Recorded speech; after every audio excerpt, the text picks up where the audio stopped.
Walking hand in hand on the ocean floor, down deep we wander. Louder we sing, no there is no cure in this together.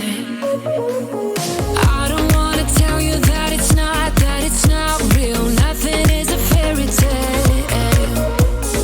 Everything about you is so unreal. It won't be pretty when it ends. Now how could I leave with your sweet love on me? Yeah, yeah. Something about you always makes it harder. When you got my lipstick on your white shirt collar.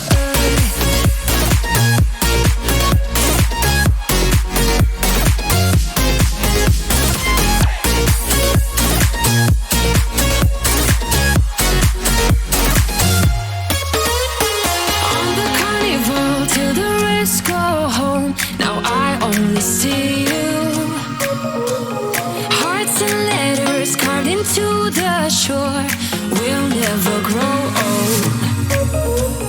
I don't wanna tell you that it's not real. Nothing is a fairy tale.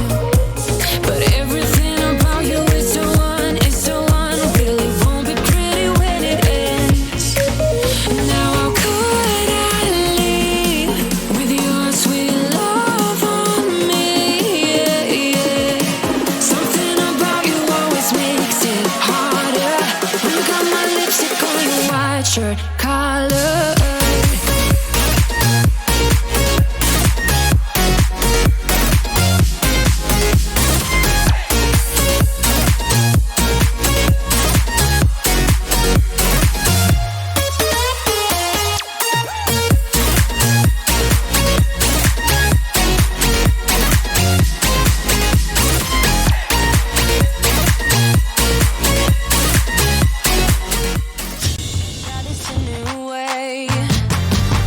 Show you the tricks that I know. I'm getting tired of talking, and I need more of a show right now. It's time that you made your mind up, 'cause lately all it ever does is change. Feels like we're only talking, going round and around, back around. I will fight like no other every day. Like the others, I will stay. 'Cause now is the right time, and I'm feeling alright. I'm playing your game like I know I can win right now. You got me on tonight, 'cause loving you is like I'm walking a tightrope so high. I hope we turn it around. No, I hope we turn it around. It's the right time. You feeling alright? I'm playing your game like I will win tonight. I'll do it on my way. I'm gonna show you what I'm going through, get you out of your comfort zone, 'cause I need more of the truth right now. It's time that you made your mind up, 'cause lately all it ever does is change. Feels like we're only talking, going round and around, back around. I will fight like no other every day. I won't stop like the others. I will stay. 'Cause now is the right time, and I'm feeling alright. I'm playing your game like I know I can win right. Yeah, but the point is we just got to do all of that non-Rojan shit. So that's racist. Yeah. Also, Mr. Producer, at some point in time, we need to get rid of the gander image that's chilling here and just like drop down to a 4-person thing. You like that layout too much. I don't think I'm gonna go to it. Yeah, I know, because I get to be bigger in it, and I look better. No, you don't. I actually cut down on the DM screen when I do the 4-person one. I make it smaller and more proportionate. Well, the point is, I am the dungeon master, and so that means I'm in charge. Or okay, I don't know. I tried it. Run the story. Yeah, I do everything that's usually else. when Jace is like, "Okay, well then you can stream." I go, No, I don't want to do that. Okay. Anyway, but for realsies, I assume we're live now. Yeah. Nope, not at all. Nope. I heard I assume you forgot what session we're on, so it's fine. no, it's 46. But Is it though? I'm fairly certain I've been pretty good about my notes. Okay. Hear that? But 46, guys. It's 46. yes, Well, that's what I've 46. written I down. have to assume because like I hear you counting down, but I don't listen or pay attention to you. So I will point out this is the first time I've zoomed in on like Arthur's art. It's a handsome picture. yeah, he's got that kind of the smolder. Damn, that's a nice looking character right there. Yep. Anyway, hey guys, welcome to this week's Tuesday Dungeons and Dragons in the Adventures of Athoria, chapter 46. So, Yay. yep, we are down in Ari tonight, though, unfortunately. Oh well. Anyway, so when last we met off with our intrepid band of adventurers back in chapter 45, they had departed Augaburn and the Whispering Towers to head back to Air Ariella, the capital, and meet with Godwin Kindwarden, so that he's all can finally pick up the hammer and we can all stop hearing about it. It's an axe, sir. That has Well, a hammer function. Multi-tool, a dwarven multi-tool. Yee. Which thankfully she did retrieve, and now has back plus with a little bit of additional enchantment. Some additional items were purchased, which I mean he's all made a mint on. What are you talking about? This thing's gonna be. I'm gonna irritate you so much with this magic. I know you are because you're just sitting here saying, "Ooh, I know what I can do. I could just keep buying robes of useful items Nah. and then make a fortune." That's the corny way. I'm gonna ruin the whole campaign with the items I have. I Just will. ask Momo. I look forward to figuring out how that works. Okay. And then if it all burns, then we can know to blame you. So, you guys found one of the local inns in the Wyvern Square and stayed there the past evening. Awakening the following morning to head down to the waterfront and charter a boat back to the far southern part of the island, farther south even than Isgarth, in order to visit the Valley of the Fates, which lies down there, Caleb's old stomping grounds. In the morning, Arthur was able to find someone who was willing to help you guys make the journey. Unfortunately, you guys got some options, though. They can take you to Isgarth, and then you can charter another place farther south. Or if they make a detour for you, then they're going to charge you 30 gold. I think we should try to charge her twice. Arthur's really good at negotiating. Let's try it twice. Of a layover in Detroit. That's happened to me before. Sorry. IRL. Move along. You weren't even going anywhere near Detroit. No, we're going to New York. That's okay. It happens. We'll take the layover charter one. Okie dokie. I just put in my Twitch code because, of course, trying to fool with this, I'm now not signed into D&D Beyond. Joy. The joys of Zoom deciding to update and screwing over all my crap. Joys of not getting all this pulled up beforehand. You jerk, you know I had it pulled up beforehand. I know, we were talking about shit earlier. Okay, so... I'm just here to fuck with you. Yeah. My players, they love me so much. After all I do for them. But you guys depart the city of Air Ariellen, making your way towards Isgarth. That is a travel. It takes about 5 days. Ooh. Yeah, I know. And so on the day of Frost Rule 72, you guys will arrive in Isgarth. And from there, most of you guys, first time ever visiting the city of Isgarth, it is a wonderful masterpiece of elegant stone architecture.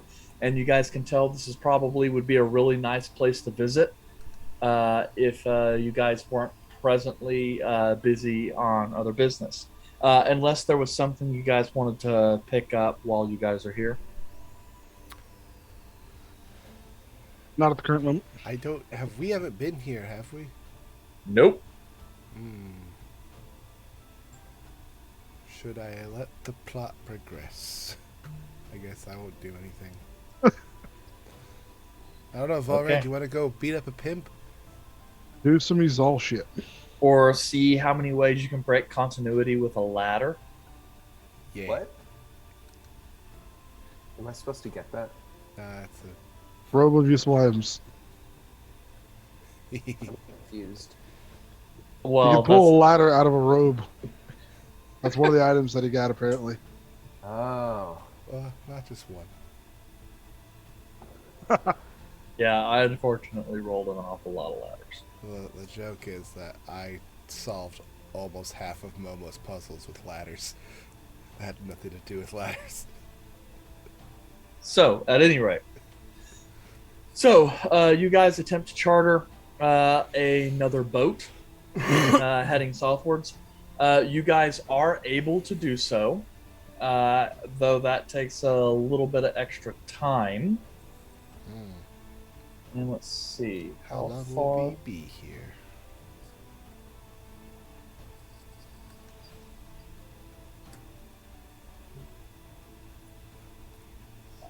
And from Isgarth down to your location, it's about another 5 days.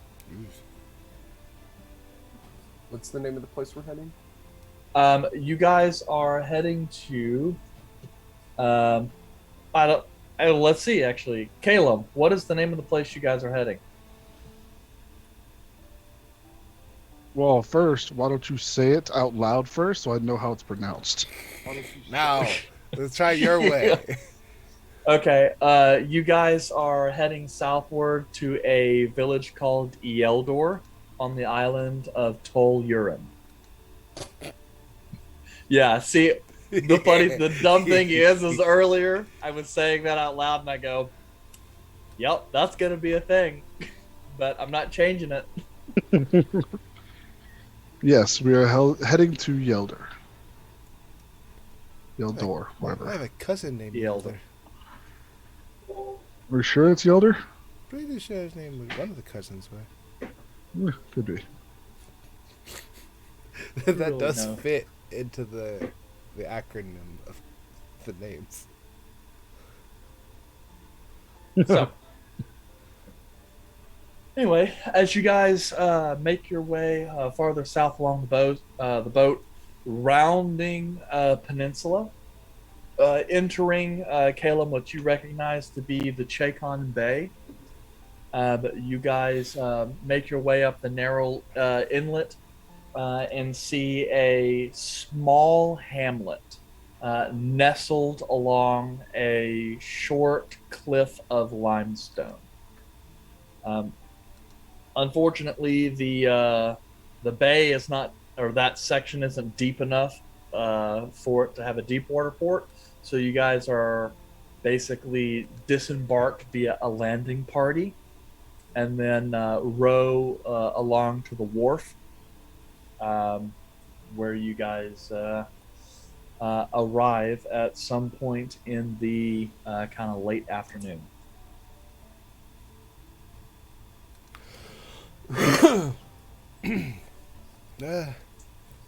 Alright, when we make port, is there anybody ashore that I recognize right away? Sure. Roll me a perception check right quick. Well, this change in scenery is affecting my allergies. Alright, let's see how bad they roll. Yeah, you guys are farther south than you've ever been in the archipelago. You're now starting to get like really close to equatorial stuff, so it's a little bit warmer down here. Rolled a 7. 7. Well, that It's a kind good of number. sucks for you. It's the Um, middle of the barrel roll, considering you have a +0. Hey. I suppose that's true.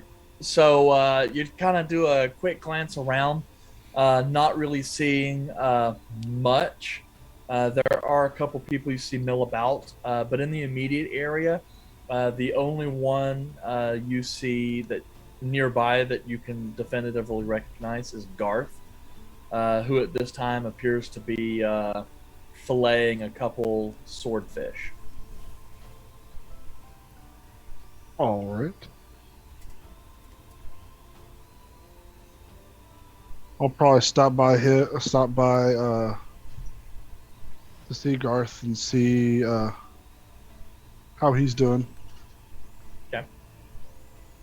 In which case, as you just kind of approach, you see Garth in familiar stuff, super thin, cracked, weathered skin, kind of emaciated looking, kind of thin, wispy white hair that's mostly gone. Um, and he kind of reeks of fish guts and stuff, as he always does, really. Even at this point, you can see like his body appears pretty heavily oiled, a natural consequence of spending all day in the ocean. They kind of coat themselves with like fish oil and stuff like that to keep the salt off their skin. But as you're kind of approaching and he's kind of cutting through, he kind of glances up, looking at you with the sun kind of in his eyes. Yeah. When I look at him, we'll be like, "Any good catches today?" He's kind of looking through all of you. They look a bit older than your recent batch, Caleb, but Hey. yeah. I managed to catch a few swordfish, a few other odds and ends. This is just what I'm cutting up and taking up to Igwin. Good. Yeah, I'm. These aren't a new batch of recruits. These are some friends of mine. We're going to go see the old man in a little bit. Well, it's been quite a while since you've been home. It's a couple months or so. That's for sure. He managed to bitch at me for that whenever I talked to him last, of course. Oh, well. Anyway, it's dangerous out in the wilderness and the seas. He's kind of glancing through. Yeah, very interesting company you're keeping. But, well, I suppose you're heading up to the tavern. Yeah, I am. I'm gonna go stop by there before we head up. Right. DM, Well, yeah. how long does it take to get up to where we usually wait for Elzenboss to pull us in? So you guys normally wait in Alderham, which is only about 2 miles from Yeldor. So just under an hour to an hour, give or take, of walking, Okay. depending on to the extent. I mean, Tolurin is a pretty small island. Okay. Then yeah. Go ahead. Sorry. He says, if you're heading up there anyway, you might as well bring some of the catch up there. Given this time of day, the tavern will probably get pretty well stocked with patrons, and they're probably waiting for some good food. I can definitely do that. How long until you're ready? Oh, well, I already have the first 2 swordfish. I've got it. I'm just working on the 3rd one. And I can take that one up myself, which, works. 1's certainly easier to carry than 3. Then I'll grab them. I'll probably be seeing you later on. Hopefully today. Hopefully your day goes well. Well, yeah, it's going pretty good. Nothing really much to say, just another day. Well, anyways, Garth, this is Izal, Volred, Hey. Arthur. These are friends of mine. They'll be with me for the foreseeable future. How do you know him?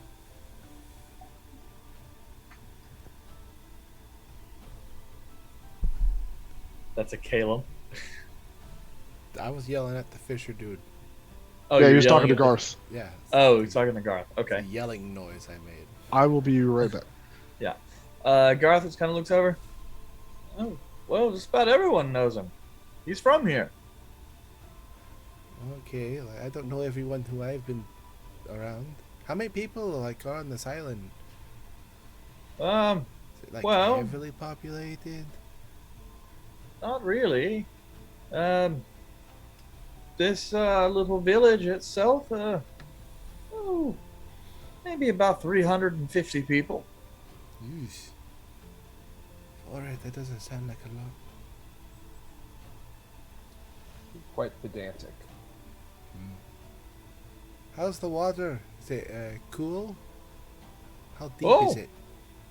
At this point, it only goes down about 150 feet or so. So it might be pedantic, but it's not that shallow. Yeah, the biggest part is there's lots of reefs and stuff around here that great for fishing, not so good for trading. How'd you get the swordfish? He kind of points over to like a small single mast sailing vessel. I kind of take it out of the bay and just kind of swim around out there with he kind of points over to a harpoon. He's like, until I find one. You I- swim to catch the fish. It's the way I've been doing it for decades and always seems to work for me. Looking forward, that seems incredibly dangerous. Like a marlin's like this, twice the size of the person. Hmm. Well, I assume for such a fine catch as I can see, any means are necessary. That is a fine fish. Have anything embarrassing that Caleb's done that might really ruin his reputation around us? We know him as quite the scholar and the gentleman and the... He's not paying attention, he's distracted.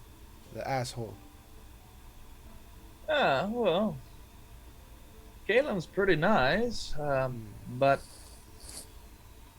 mostly just kind of the helpful sort. He spent most of the time up in the valley and, well, only kind of comes down here on occasion.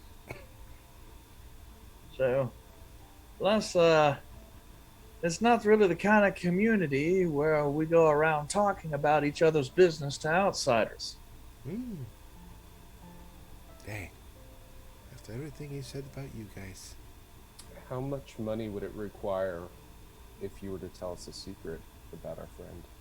He kind of looks over to you and goes, Money? Didn't you hear me earlier that this place isn't very good about trading? We don't keep much currency here in the village, and even then, what we have is normally just what we keep to deal with outsider folks. I suppose I'm to say I don't have much use for coin. What about this fine trident I have? And I pull out one of the fisherman's tridents I had crafted a while back. He kind of takes a look. That is some fine steel. I imagine you got it somewhere from one of the bigger cities. Maybe Isgar? No. I actually can't remember the island we were on. Eladin. It was one of the bigger ones, Helidon. We were at Oh, Asgard, though. far north. Yeah, never been that far north myself. Pretty much spent my whole life down here in the Eldor, but yeah, I suppose that's a pretty nice trident.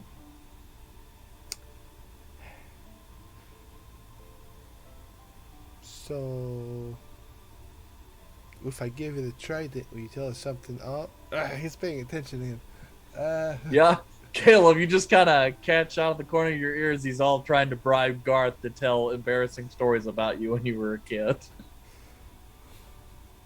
Is all. What? I may have stayed here some. But most of the embarrassing shit is with the old man. Not here. Hmm. Does he take money, or is he more of a trident person? He's more of a just ask and he'll tell you. Ooh, Perfect. nice. If he's going to tell you. Damn. I will give one of my tridents to this. What's this guy's name? Garth. Garth, Yeah. yes. I'll give the trident to him. Like, you can have this as a gift for just us. I don't have a lot of use for it. I got another one. He just kind of looks you up and down, takes the trident. I appreciate that, but I mean, as I said, this is more of a bartering type economy. So if you ever need anything in turn, you just let me know. Will do. Caleb, you gonna do that floaty disky thing? Cause I'm not carrying this fish on my shoulder the whole way there. Sure. And I will quickly cast Tensor's floating disc with my Okay. quick cast per day Okay. because it's like 2 minutes. Otherwise. Yeah. Okay. Volred's caravan coffin. Since we used it to bring him from point A to point B when he was dead. Yep. Yeah. So Is that something you're saying in character? Am I hearing this like what? Yes. That's Volred's coffin caravan. There's corpse much carrier. better ways to say that, but sure, I guess. It's also just called a floating disc. But we used it to carry Volred. Yeah, it's a floating disc. Don't want to hear about this. Floating disc it is. Coffin caravan. No. But yeah, after that, I will take them up to the tavern. Okay. You guys walk along a narrow, kind of dirt and stone pathway up along a switchback on the cliff until you see the rest of this little village kind of reached out upon you. It sits on a bit of a shelf of the mountain with lots of rolling hills that have been tilled up for farmland and pasture. A small place, probably, I would say maybe even just a little bit smaller than Halselet, that village you guys visited first. And this is very rural. As you guys kind of glance off to the west, though, you can look up that the mountain, the height rises very, very quickly into these steep, mist-covered, forested peaks that just kind of dominate kind of the center of this island, and kind of looms over this village, kind of like this kind of foreboding shadow kind of thing, really. As you're kind of moving through, you can see most of the houses around here have no lights on. There are a couple on the periphery, and there's some people flitting back, looking to finish up some of their business for the day. As you can see, along a couple of the major thoroughfares, it seems like you can spot at least a couple dozen people that are on their way, like making their way in towards the village. And before long, upon the crossroads of two major roads here in the village, you come across a small, kind of squat, one-story building that's kind of wood with a thatch roof. And just kind of hanging from the door is a simple wooden plaque and kind of hand stenciling that just says "The Crown of Thorns."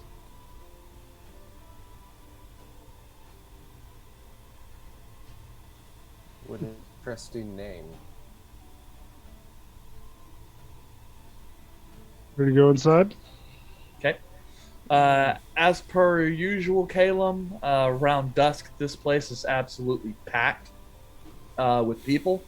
You step into an interior that is noticeably warmer than the outside, and kind of has all the feeling of one of those larger, denser taverns in one of the cities, but in this case, much smaller, as if a huge percentage of the population of this village was all just kind of crammed in here at nighttime. You see farmers sitting around swapping stories, people still with heavily soiled clothes, and you see it looks like miners or woodsmen just kind of getting together and discussing their day with what little excitement there really is. As you guys kind of walk in, a couple people kind of glance over to Calum, kind of eye him as if they recognize him, but aren't going to bother saying hello. And then they kind of go away and then just kind of do a double take to see the rest of you guys there. Um, a few patrons in the bar just kind of their eyes linger on you guys, not really understanding what the general vibe here is, um, before a loud voice kind of rises up over the din from the bar. Hey, fuckheads! Close the door! What? Close the door. I go over there and I close it. What? A tavern doesn't have like an open door policy.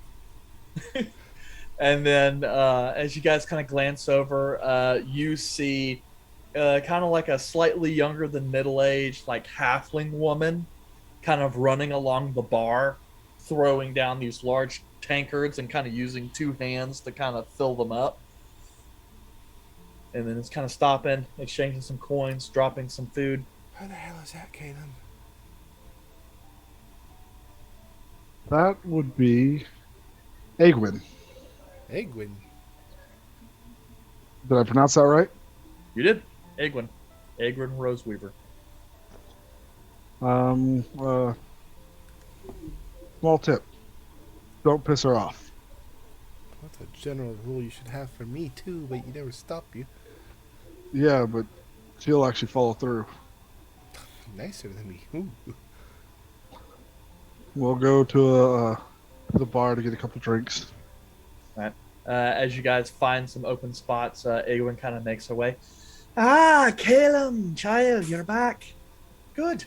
Sorry for yelling, but around this place it gets awfully loud, and you kind of have to yell to make yourself heard. You all take this over. What?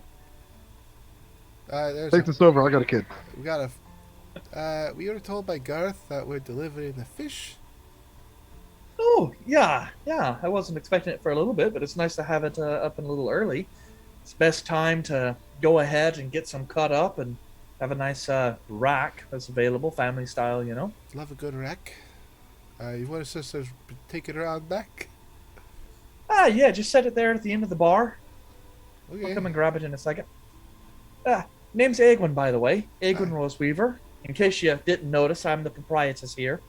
Oh, I thought good. Otherwise, you'd just be real bossy. Well, you got a bit of spirit. I'm Kind of Resolve. looks. That's Caleb. Well, you know Caleb. I'm just used to Oh, aye, introducing yeah. him. Caleb's family, and kind of looks over at Volred. And you are? Volred. Well, pleasure to meet you, Volred. Is there anything in particular you fellas be liking to drink? That's Arthur. Can we get... this place is fucking packed. Guess we'll just sit at the bar. Yeah, sit where you like. This is the only tavern in town, so, when the work bell rings, basically it's here or stay home with the family, and who wants to do that? Not me. Yeah, family sucks. Boo.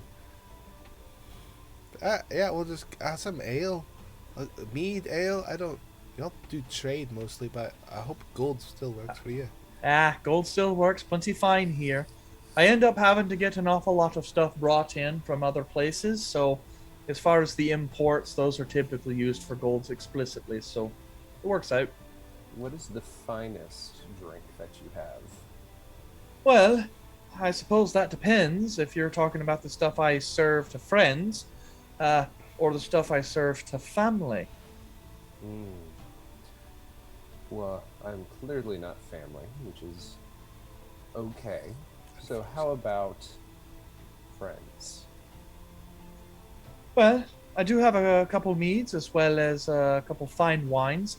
I even got one cask I got from Rue Alatos over in the Elven Kingdoms. It's probably my most expensive stuff. I was basically saving it for New Year's when we light the balefire, but I could crack open the cask a little bit early if you're interested. Or if you'd like some of the family stuff, I could sell that to you, but it's kind of costly, probably a bit more expensive than what you might find in the other cities on account of the limited quality or quantity. Hmm. Well, I would hate to ruin a festive event in the future, so how about one of those fine wines from friends? Excellent. Do you want a whole pitcher or a glass? A pitcher, please. Very well. I'll go ahead and get that done. Do you prefer red or white? Red. Always red. Fair enough. And kind of glances over to Isol. And you, dear? Yeah, some mead. Get kind of hungry. We'll probably have some food later. All right. Fair enough. I'll go ahead and grab some and be back momentarily. Returns a couple minutes, dropping a mug of mead in front of you, Isol, and then a pitcher of wine in front of you, Volred. The mead is going to run you 4 copper, while the wine will run 2 silver. Got it. So, All right. Paid. Arthur will fast. Good show work. discipline. Good work, Arthur, you can have some of my wine if you would like. I'm gonna give a silver because I'm gonna get another cup of it later. So. Yeah. And she can keep the Zal, rest. feel free to have some wine as well. Not much of a heavy drinker. I like mead. It's flavored, not high alcohol. It's like water but better. Mead is just honey wine. Yeah. Or I guess Better. technically, wine is just grape mead. Yeah. It's just lightweight stuff. I take a sip and it's great. I clearly love it. And I mutter to myself, I haven't quite tasted this before. It tastes a little like home, but not at the same time. And I asked Agwin, fuck, I said it wrong. Agwin. Agwin. It's fine. Agwin, where's this wine from? Oh, this particular wine you got is from Rue Alatas. It's of elven make. It's I would have to say 100 or so miles east of here. Since we're so close, I can get it reasonably cheap. It's actually cheaper than importing something from Illidan. But yeah, fairly nice stuff from what I understand. The elves here make the wine from berries they find out in the woods, and so it's all natural. They don't have fields of grapes that they cultivate, and beyond that, they tend to let it kind of ferment and build its body over the better course of a century. I'm surprised at the price point. Usually, I've had to pay quite a bit more for something of this quality. Well, it's good quality, relatively speaking, but like I said, it's a whole lot easier to get the stuff in when it's only 100 miles rather than having to take 500 miles and up along the rift. So, all things considered, And even then, this isn't exactly the best of the Elven vintages. I've heard they have something more like an Aeolian wine that they actually managed to sit in cask for over 300 years before opening it. That's the kind of thing they only bring out at certain festivals. So that's pretty nice. Let's just say I've been known to sample some of those before, and yes, those are on quite another level. It's a weird wine snob conversation. Aye, he's just an individual that enjoys the labor of love I put into everything that I serve. Alright. Maybe if you were more friendly as all, you could get a drink from the friends menu. Not much for wine. Right, so, Caleb, darling, I imagine you'll be heading up to see the old fox here soon. You're gonna Yes, I will. You're gonna be making your way out to Aldrum tonight, or are you gonna stay here until the morning? I'll probably stay here till the morning and then head out. But we brought some swordfish from Garth. I know you're the friend lass over there.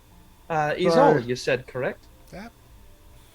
Yeah, she already brought it. I had it back so that way we can get the fish stew working. So, at any rate, that's worked just fine. Of course, you're free to, your friends and yourself are free to kind of sit near the hearth if you like. There's also the stables round back, if that's easier for you. It's softer, of course, though you have to deal with the smell of animal. Well, we'll probably just stay in here, or at least I will. Good question. I feel like Yes. we should bring Yes. it up now. I'm assuming we brought our animals. Yeah, they're probably just on a hitching post. Okay. Yeah, we're gonna. I mean, that's up to you if you guys brought your animals. We'll bring it up now so we don't get confused later. Never leave home without a little bit of murder. Do you have Yeah, which anybody we else should staying? totally figure that out, considering it's like technically you wouldn't have been able to offboard the animals because you guys did it in a rowboat, but game glitch.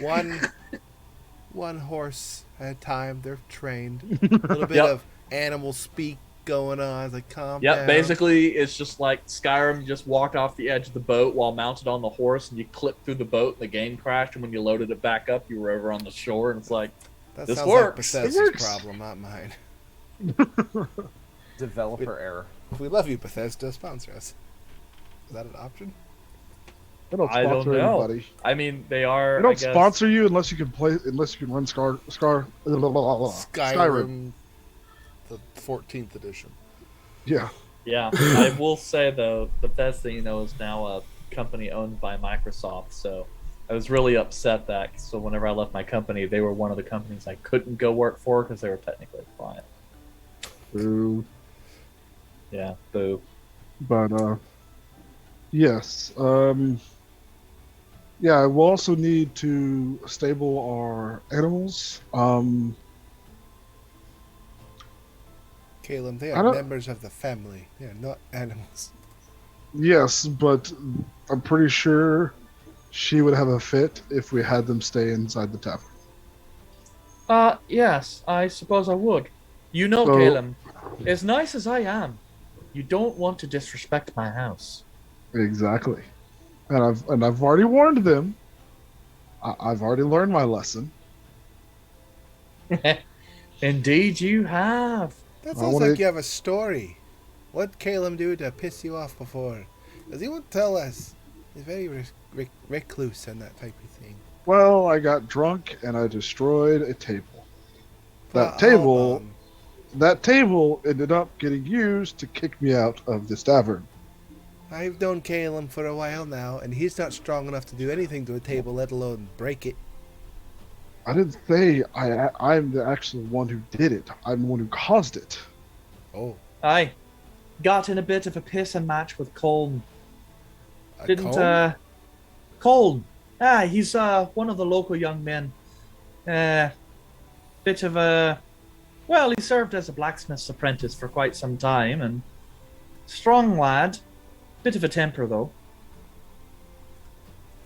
At any Yeah. rate, as far as the stabling, friends and family discount, 3 silver per evening. Awesome. I'll pay her for one evening. Also pay us 3 silver. Is that Good 3 per?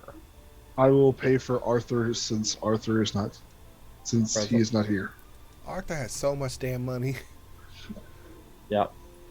It's almost like Ari has a second sense of like when he's gonna be required to spend money, and it's just like isn't there that session. Whoops. I left my wallet at home. I left myself at home where my wallet is as well. He paid 3 silver. Yeah. Anything new since I've been gone? I haven't been here in like 6 months. Not too much really. The village has pretty much been quiet, as per usual. Yeah. Of course, we're still having to deal with Egbert and his. Well, Egbert, but things have mostly been quiet. One of your compatriots came back a few weeks, like a couple of months ago, and dropped off a young man up there up in the mountains with your master. So not really sure what's going on with that, but we hadn't seen him before, so I guess he must have been from one of somewhere else, I guess, in your little group. Yeah, we'll see. I'll probably see him whenever I go up there tomorrow. Shouldn't take too long. Though I don't understand how it is you can make your way in and out of those mountains. Most of the places around here won't go near them. And I don't rightly blame them. It's kind of off-putting not knowing where you're going and then just getting pushed out somewhere else. Aye, I've been drunk before. That's the way it is every time you go in the forest. indeed. Don't worry, Forehead. We're naturals. Well, that does, I suppose, beg the question, child. So, it appears you're going to come and speak to the old fox as far as business. And, Yes. these don't appear like your normal types, so... I have a question real quick. I apologize. Are Oh. you saying fox or fuck? Fox. Like the ear thing? Yes. Like the animal, yes. Alright, because I thought you've been saying old fuck for a while, and I'm like, this gentleman does not seem very flattering. Well, I honestly wouldn't know whether or not he was flattering or not. I've never met him. Said old fox. Alright. Yeah, I don't think anyone in the village has really met him before, except maybe Garth. Yeah, I don't even know if he's met him, but it's very possible. But yes, his name is Eldon, and a lot of people just call him Old Fox, Alright. because that's the Akari name for it. I just wanted to clarify that, as I didn't want to accidentally meet him and say, like, hey, old fuck, and there's a whole situation there. You would probably get turned into a rat. It was a Or too- statue. You could get added to his collection. Yeah, That's one way to do it. Transmutation.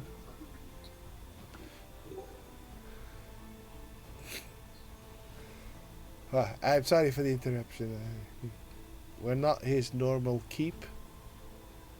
Aye. Normally, Yes. when he arrives, it's usually with some young orphans or children or whatnot in order to bring up into the mountains for learning. And, well, this is the first time he's ever brought back adults. Sometimes they're not orphans when you first meet them. Well, I suppose that's true. It's a developing situation. So, are you guys coming to get training as well? Oh, hell Uh, no. No, these are actually my friends, and we are actually going to go see the old fox for business reasons. We're looking for some help. So, Ah, I was. So you're all mages as well, then? Yep. no, Caleb, how dare you? I you're see. you're a fist wizard or an I axe wizard. I Discord. cast iron all the time. But yes, myself, and Arthur are the only actual spellcasters in this group. Oh, so Arthur's a fist wizard. then how are they related to your group then? I'm actually in an adventuring party now. I So keep Caleb alive. Well, you Yes. done went and got yourself an adventuring party. unfortunately, Oh. I did. Our party's Indeed, name is indeed. SNM. That's very interesting. It doesn't really spell anything, but Nope. Certainly doesn't mean so how did anything. that happen, Caleb? I wasn't aware that you were interested in an adventuring life. I wasn't for a long time, but seeing some wrongs that I knew that I could have righted led me down this path. And my friends here have helped me right some wrongs, and I'm trying to currently help them with some wrongs in their past. Good. He's all pointing at Red. Yeah. Look at me. I'm fine. Y'all the fucked up ones, not It's me. always like, I'm Gucci. What's your problem? So I have a I've lovely grown quite family. attached to Y'all these weird. few.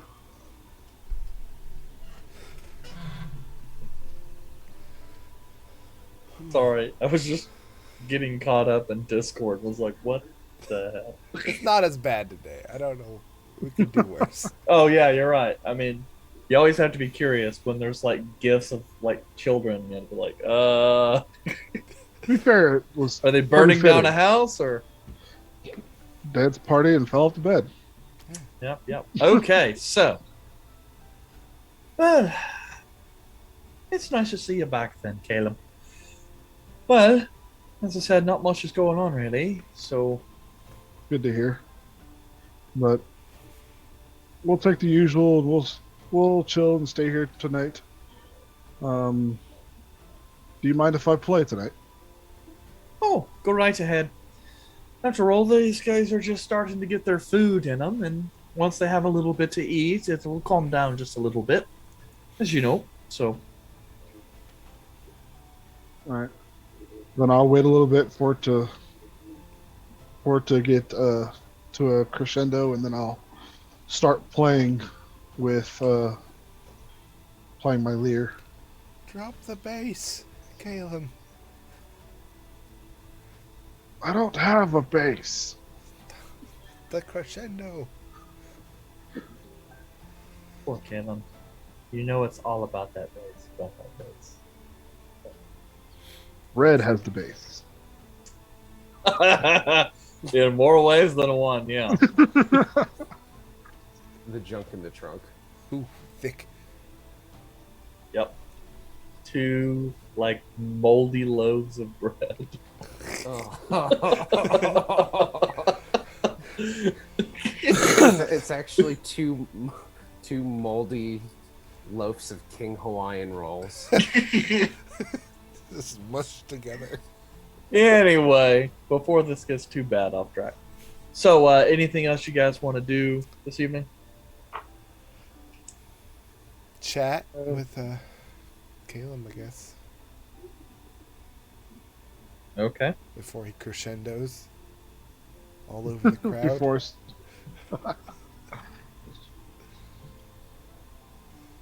Caleb, yes, he's all.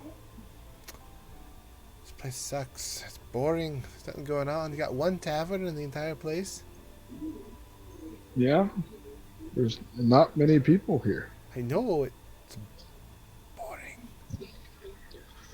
Last I remember, there was about 350 people. That's it. Right, that means if you do anything to any one of them, they all know each other. You can't get away with anything. It's no fun. Yeah. Could have beaten up a pimp earlier. It's right. We should have done that like 5 days ago when we were at that last city. Missed an opportunity to go. 5 days. I thought it was like Pip 10 minutes ago. The trip was just so fast and smooth sailing. Don't worry. It'll get interesting soon. What do you mean by that? Well, we're gonna go into the forest. I've been meaning to ask, why are we doing this again? We're coming here to see if the ley lines that are near Eldenvoss's home will stop your infection from, or disease from progressing, or if it will halt it, to see if there's something we can do. That's right. My mind has not been as sharp, especially after some of this. Looks around to see if Agwin is like looking fine. Wine affects my thought process. Mid-tier. That's perfectly understandable, Volred. I mean, after all, half your brain was out on the floor at one point in time, so Was it actually? no. Oh, I mean, unless you wanted it to be, but no. God's a dick. Pull up the character art. I am God. yeah. I was like, okay, this resurrection was getting kind of freaky. It sounds like. Oh yeah. Okay, I guess we should. We do have official art, so no, it looks like a skull and it looks bloody, but it looks like it's intact. So you have no one to blame but your upbringing. But yes. God, you look disgusting. Rude. And then you look at the zombie picture and it's worse. Wait, is there a different picture? From the movie? No. He's looking at the regular picture and it's like, oh god, disgusting. Oh, there's a zombie one right here too. He was saying his reactions was to your normal picture, not your zombie picture. Fair. It happens. So are we close to the ley lines now? That we're just kind of seeing if Volred doesn't get worse? We aren't quite there yet. They do run near here, but where they intersect and they go is actually where he lives. It's a very small, well, not very small area. It is a big area protected by certain magics. Okay. And I think, Arthur, you wanted to find out about a way to get to that elven place that the name has escaped me. Yes. Hi, Belsay. The Belsay of Ties. And I've already spoken to him about that, about seeing if he can reach out to any contacts. Okay. Uh, So that's he, the options there. So what I'm hearing is I don't need to go into the creepy forest at all. No? Yeah, you could totally just stay here for however many days and wait until they come back and get you. You left to my own devices for that long? In this boring village. I guess you can go spear fishing with Garth. That's gonna get boring after like 4 hours. Maybe For like 2. 4 minutes. That's Yeah, the time. you'll jump off the edge and you'll sink like a rock. I can swim. If she chooses to. I'd rather drown. He just talked about different types of fish. We're dying. Yeah, I'll probably go with you. It's because vaguely gestured to everything. Like, this does not seem too exciting. Oh, this is my hometown. Like a church here? What religion do you all follow? All of them? None of them? Look up your backstory to figure it out, Caleb. There is. Because you can see Shut the up. color of your face, of your screen change, means you're looking something up. Yep. So I know what you're Um, doing.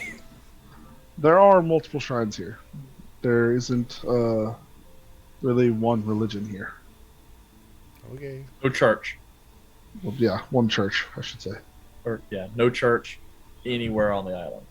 Oh, yeah. They only have one tavern. They couldn't afford the space. Yep, and this is the only tavern on the island too.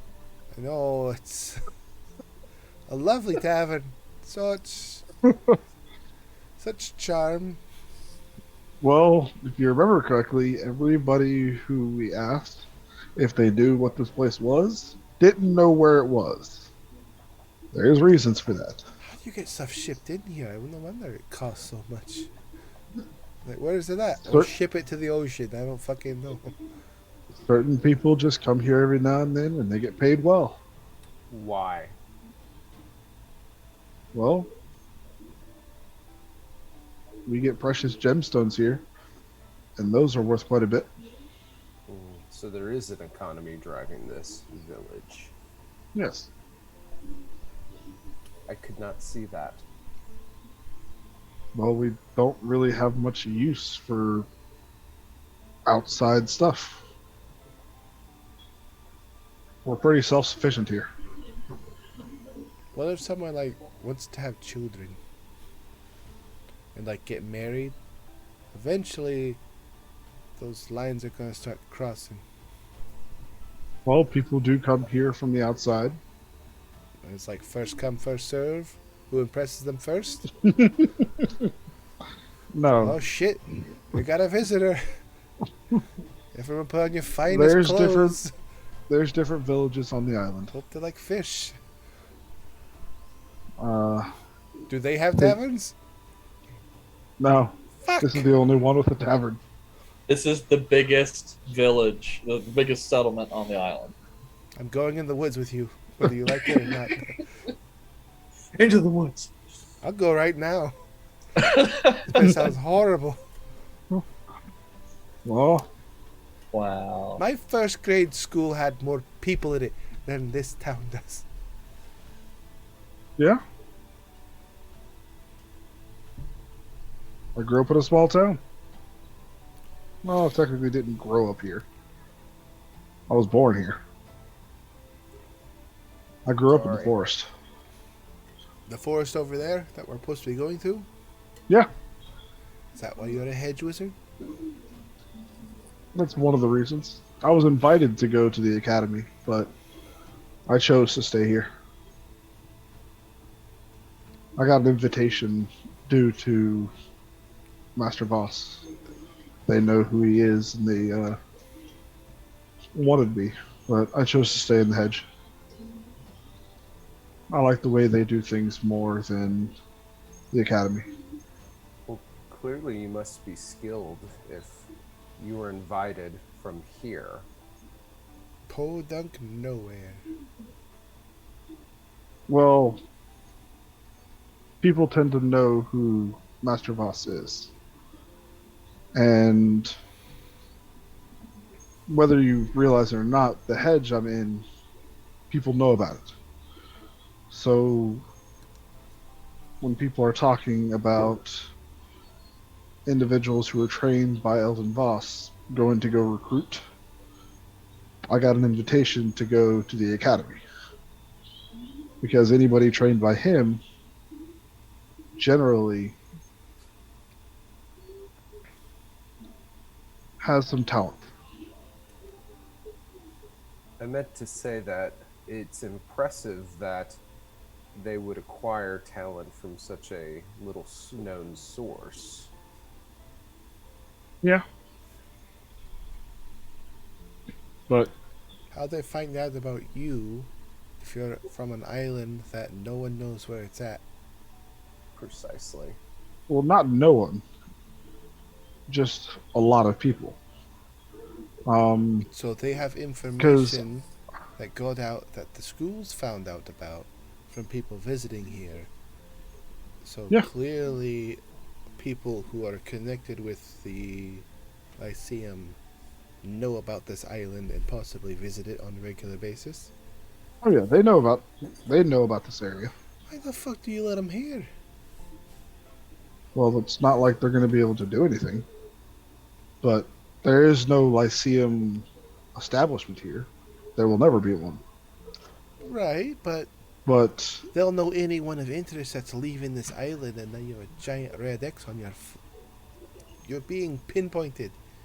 They've already designated that Eldon Voss or whatever is a prime teacher.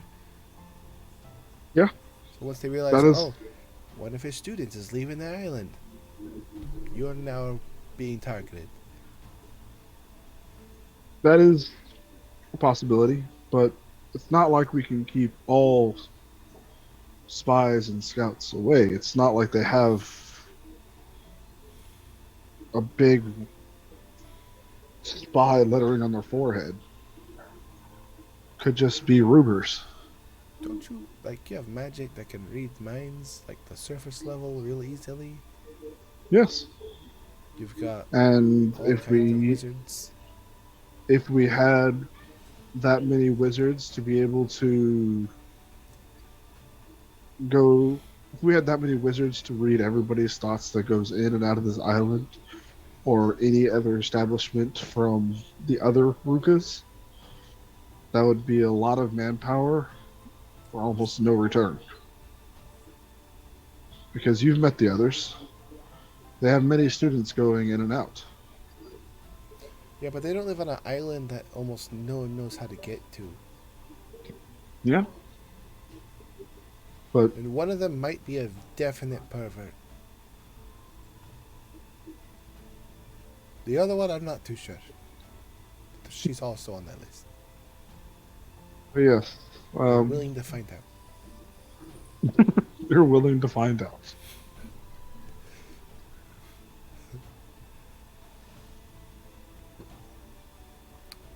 But yeah, a lot of people know about this in the Lyceum. It's not going to stop them from investigating because I don't think we can.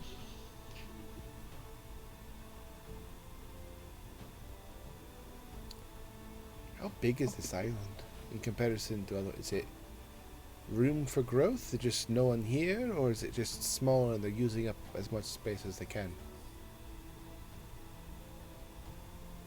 Caleb There is and room for Dungeon growth. Master. There is some room for growth.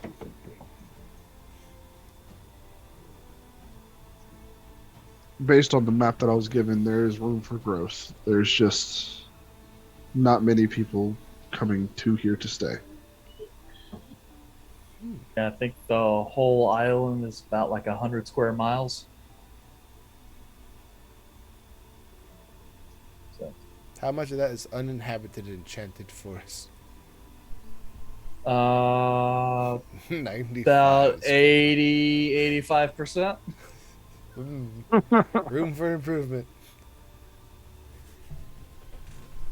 Think of how many condominiums could be built if you just get rid of 25% of the forest.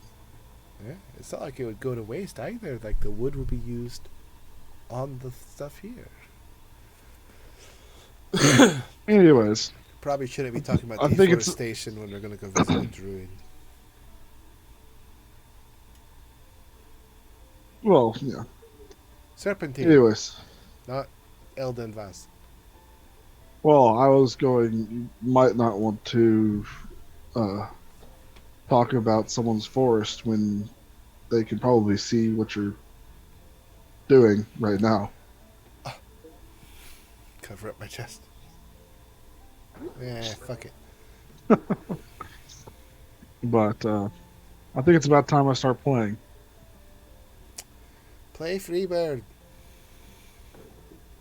Okay. If it's a song, I'd probably know it.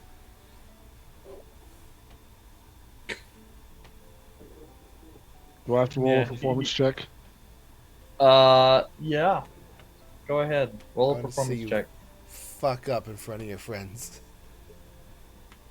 Nope. 20 total. Boo! I'd still boo you. Boo! The yeah, and people are just kind of like looking back over at you, Not just kind your of shaking best their head. work. The dark side of the moon was better. Then I transition to that. Damn, he's good. All right, so the evening continues on until one by one the tavern patrons start to exit in an inebriated or tired state. Um, until only a handful of people remain. And as they kind of start getting ready to go, they're kind of helping Egwin kind of pick up some chairs, flip them over, just kind of generally neat and tidy the place up before they depart. Um, and then as they're kind of getting ready to go, Egwin kind of comes and closes the door and latches it and starts putting out some of the candles so that the whole ambience of the place gets down a little bit. Heads over to the hearth, starts stoking it up a little bit. Well, as I said, you guys are free to stay here in front of the hearth. We'll move some of the tables just a little bit. Most of the people here in the village, they get to work pretty early, so you don't necessarily have to worry about having your sleep disturbed. It'll probably be sometime mid-afternoon before business really picks up. So just enjoy your time and let me know if there's anything else I can do for you. Much appreciated. Thank you. My pleasure. Okay. Well, good night and stay out of the booze. Good night. I'll see you in the morning. I put 5 gold on the counter while she walks away. It's like the regular stuff. Is that still an option? She kind of looks back, sees the gold, kind of reaches over, grabs the gold. Aye, yeah. Regular stuff's just fine. Sweet.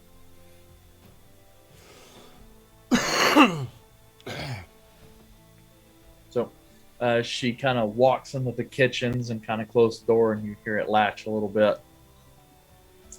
And then you guys are left alone in the open tap room.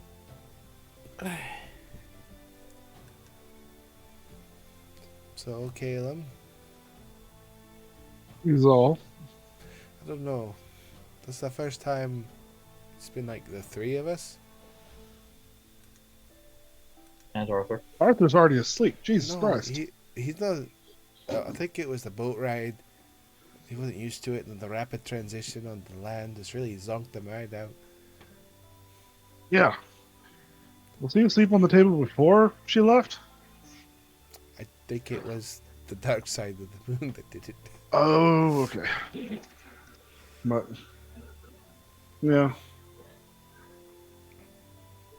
So, on the agenda, cure Volred's predicament, kill Volred's predicament, get Arthur to Serpentine, also destroy the Lyceum. That is always on my agenda. I feel like we're not attacking that option enough. The problem is that if we actually start a war with the Lyceum, they have a lot more resources. And I am associated with a lot of people that I don't want to be hurt.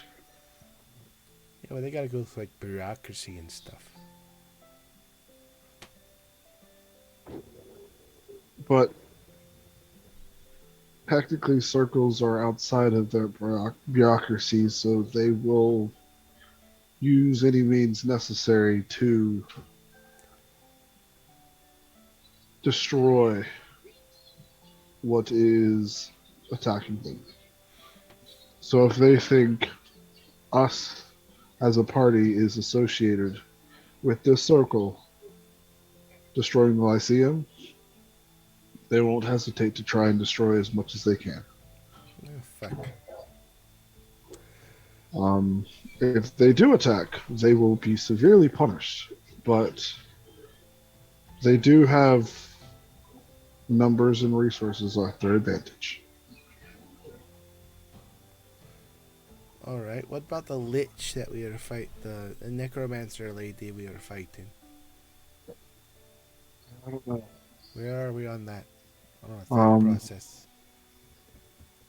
I want to go back, but I feel if we go back now, she will be more prepared than she was before. Therefore, we will just get hit back a lot harder. I'm personally not in a hurry to return. I want to take care of her, but she is not at the forefront of what I think we can handle right now. Okay. We would need help for that. And unfortunately, I don't know where to look for that help. What if we had like a city that's nearby? I'm sure we didn't really look into it. That's kind of a big city. We could try to find someone at the Adventurers Guild that would be willing to help out. They're talking about having two separate parties go together. No, I'm just. Not everyone at the Adventurers Guild has a party, okay? Some are solo. Well, Work alone. that's fair. We could look into that. When we ran into that weird Arthur person, look over at Arthur who's asleep. Arthur person. Andy, yeah. Yeah. He was solo. He didn't have anybody with him. And from what I remember from Gorbek saying, he helped a tremendous amount. So why can't we find someone like that at like the guilds? We could do that. Um, What if we find a way to kill two birds with one stone? Perhaps some of our goals could be linked if we're creative enough. Are we talking like elaborate. all of the stuff or like the rock? That is a bird. I don't think he's talking about the rock. Alright, because that thing's name's real confusing when it comes to birds of stone ratio. So we're talking about what? This is the Elven City, Your Family, Lyceum, and Necromancer combination then. Sure, I mean, there have to be something that could link these together. It may not be obvious, but sometimes the light will show the way. And two problems competing together can have the same solution. Are there Lyceums up north where the Free States are? I don't know, DM. Would I know of Lyceums up there? Not in the way Calum means it. The Lyceum Arcana are the official institutions of learning for the Athenaeum here in Belethor. Yes, there are magical academies up there, but they're not affiliated with those that are down here.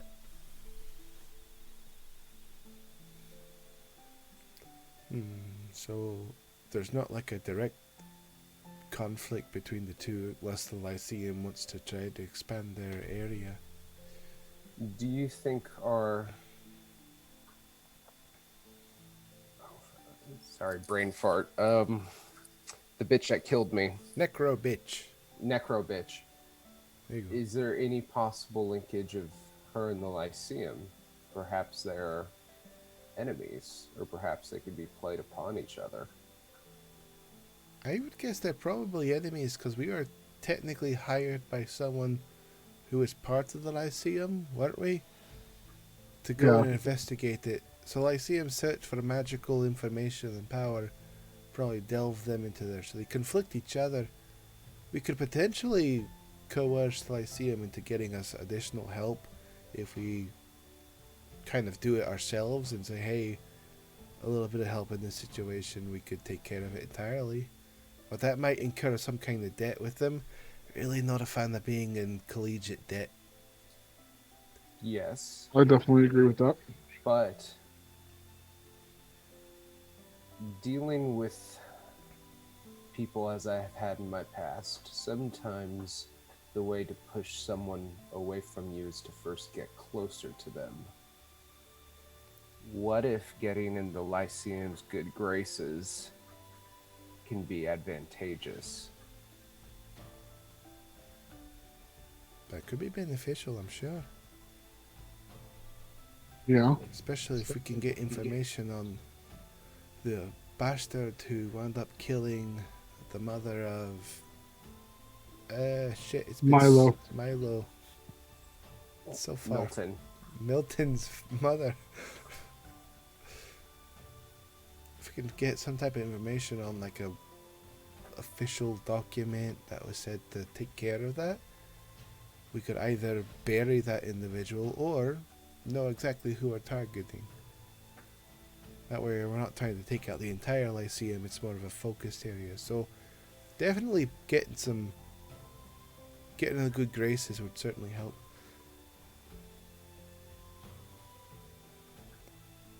Don't know much. I'm okay with that. As far as that is a 2 bird 1 stone. I don't think there's any stones big enough to envelop your family situation or Serpentine's situation. Not yet, That's at least. fair. Maybe we can get a stone that envelops those two, though. 1 bird killing at a time. Yeah, I don't think you guys could take on 2 rocks at once. Can't take 1 rock. Yeah, no, definitely not. I have faith in you guys. I don't. Give us a cleric. Especially not with these fall damage rules that we have. Give us a cleric. We'll try. You mean the fall damage rules? Yes. Just the way Gary Gygax intended it. He was evil. Lethal. So, after we try to solve your curse issue with the ley lines and egg word or whatever the fuck his name is, if that doesn't work, what's our next play? Is it try to get Arthur to Serpentine's area? Well, Or those is are it- both going to be handled at the same time, I hope. Or at Fair least, because I talked to Master Voss about getting Arthur with an audience with Serpentine at least, or into the vicinity. But if we make no headway with this curse,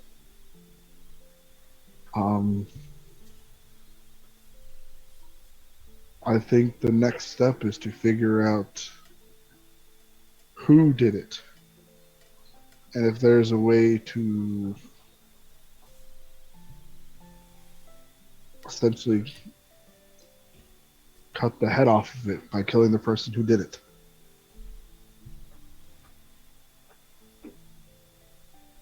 Because if we can do that, worth a I shot? personally would appreciate that. But it might be best to make that decision when Arthur is awake, from a group strategy point of view. yeah. What if I But left that's in the just- morning and just put him on the boat with us, and he still thinks we were heading towards the island that we're going right now, and he just never knows, and we suddenly show up at like this hidden Serpentine Island. He's like, "All right, oh shit, we skipped a step," and he freaks out.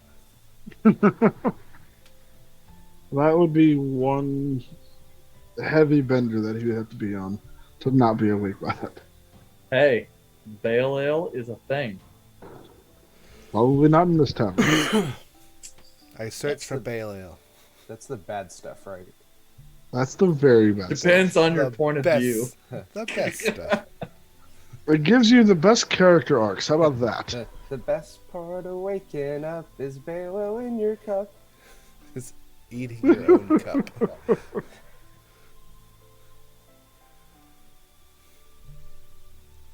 So, when does killing your family come into play?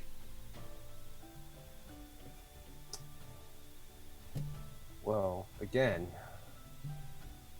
I need to be sure they're at fault first. It'd be senseless to kill them without knowing. Very much agree. So to find out, we'd probably have to go there to get better information then. That is a correct assertion. So on the grand scheme of trips, where are we going to stick this on priority? We're currently on the ley line Calum Wizard Master to solve problems one. If we get nothing from this, where's the next play? Well, if it were up to me, it would probably be a return home. That is mine, I'm referring to. Yet I am... We all go to my home. No, Oh, I would boy, have howdy. to... Been there, done that. I would need to disguise myself. Good thing I have this hat. Like if only there was a way. Yeah. We can search around and see what we can find. You should find someone who's in the village here and like practice looking like that individual. That way you don't have to like copy someone like in a new city. You're like an entirely new person. I like that thought.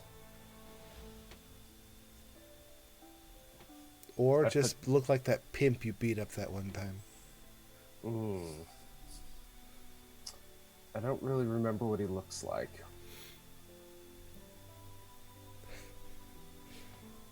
We could do it to the next pimp we beat up. Alright. Is this a monthly thing now? We need to be on pimp watch every night. Look, I've died. I just want to live a little.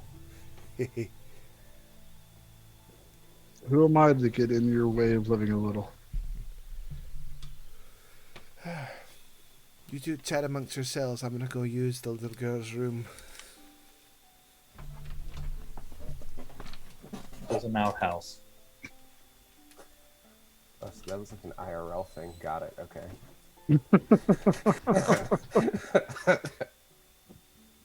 Are you ready to go back home if you need to? Emotionally, no. Physically, sure. I still have quite a bit of pain that I'm suppressing. It can hurt to move at times, Yeah. but I'm trying not to complain because no one likes a complainer. I've learned in my time that if you smile, nod, and say nice things about the wine you're drinking, you're in a better spot from a socio point of view. Get it? You never truly know whose help you might need. That's the truth. Is this something that you want to do now, if you need to, or do you want to postpone it until you are more ready? Or are you as ready as you will ever be? Well, at this point, let's see what these ley lines have in store. But Okay. if not, a trip home would probably make most sense. But I'm unsure I'd be willing to return as myself. I understand. I will say, the individual we are going to go see is probably the most powerful wizard that you will ever meet in your lifetime. Or many other lifetimes. So, if he's unable to do anything, or unable to point us in the right direction,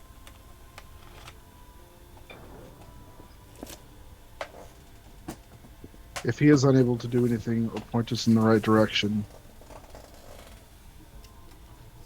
I do think the only best step is to try and go to the source.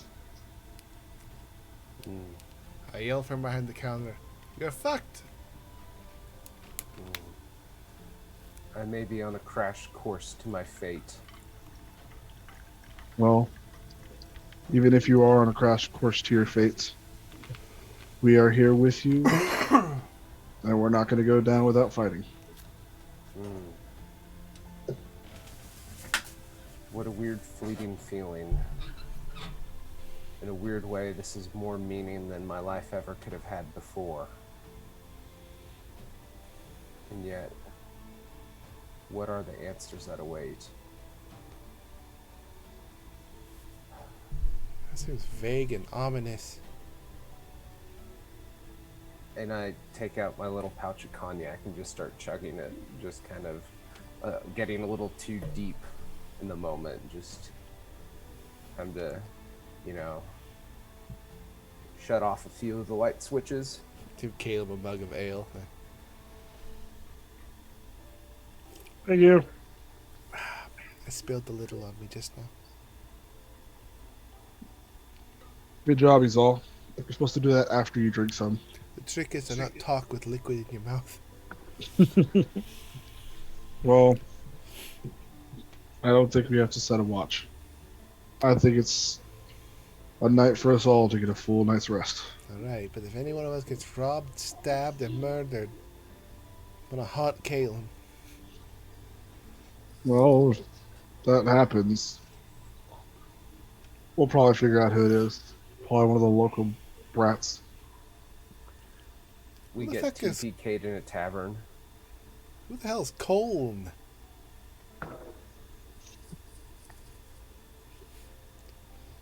Second? I'm going to sleep.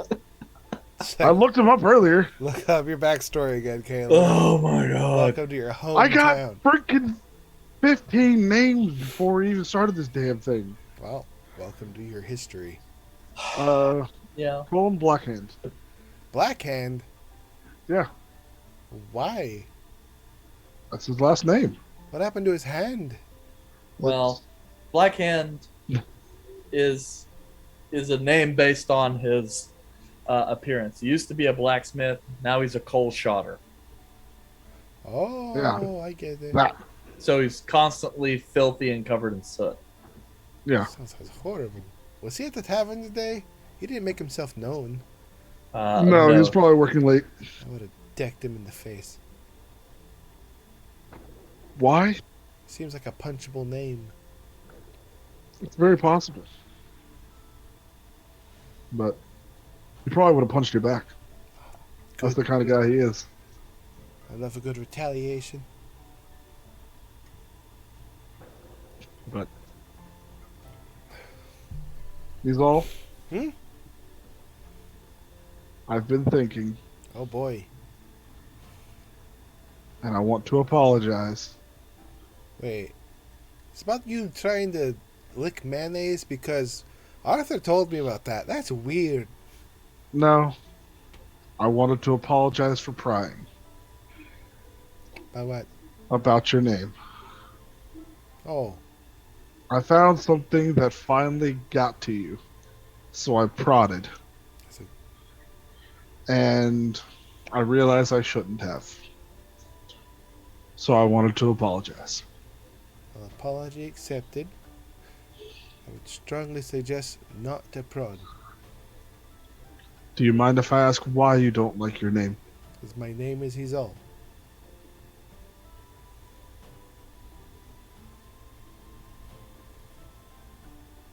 Okay. What would your name be if you could change it? It would be Izal.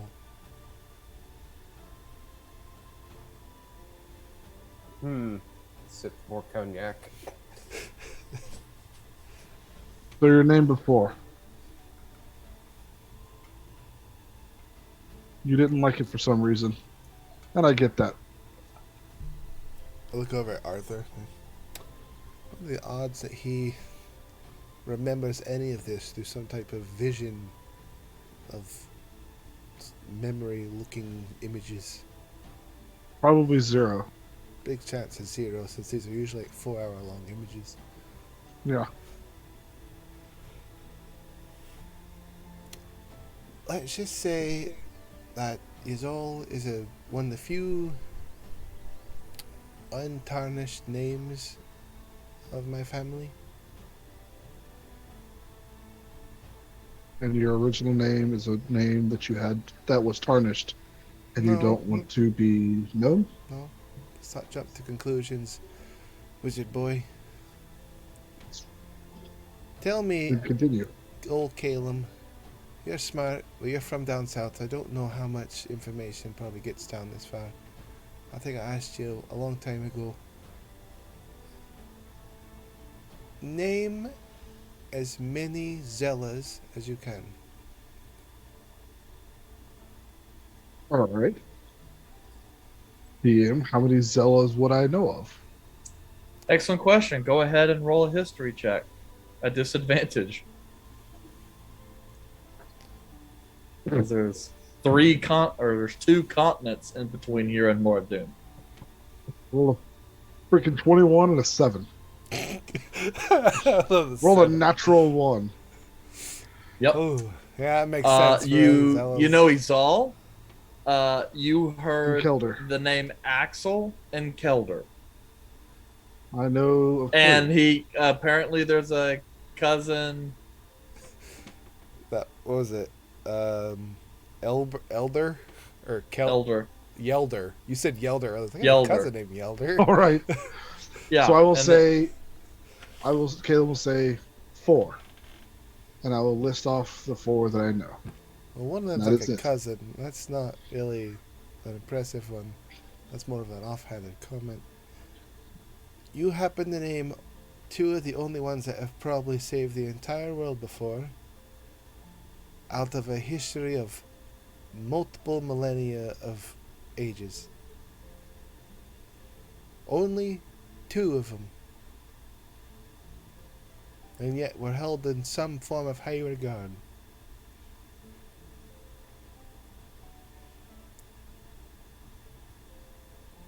Yeah. So you A have legacy will do that to a family. one that started it all, and the rest of the bastards just kind of piggybacked off of that success for 2,000 years, and then the latest one to do anything about it damn near did everything he could to avoid the whole situation, and no one knows a damn thing about them unless they really want to dig into it. 3 millennia of a legacy built on the backs of mediocrity, and the only name that has any meaning to it isn't even the last one.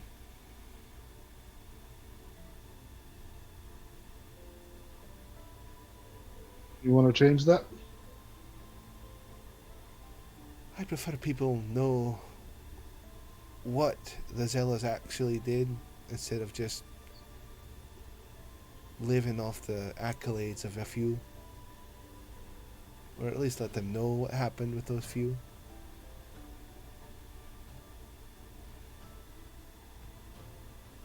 All right. And what do you want to do about it? Make an impression. Make sure that the name of Izol and Zella is remembered.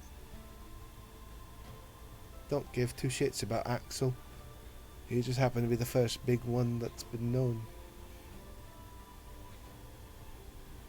All right. What about Kelder? More people should probably know about him, since he's more closely related to this time, but people talk about how relics were buried in fields full of the undead being purified, but they don't know the name behind it. An entire kingdom was brought back because of a certain group and their allies. But no one really knows the names behind all of them. It's just kind of vague because the guild behind it.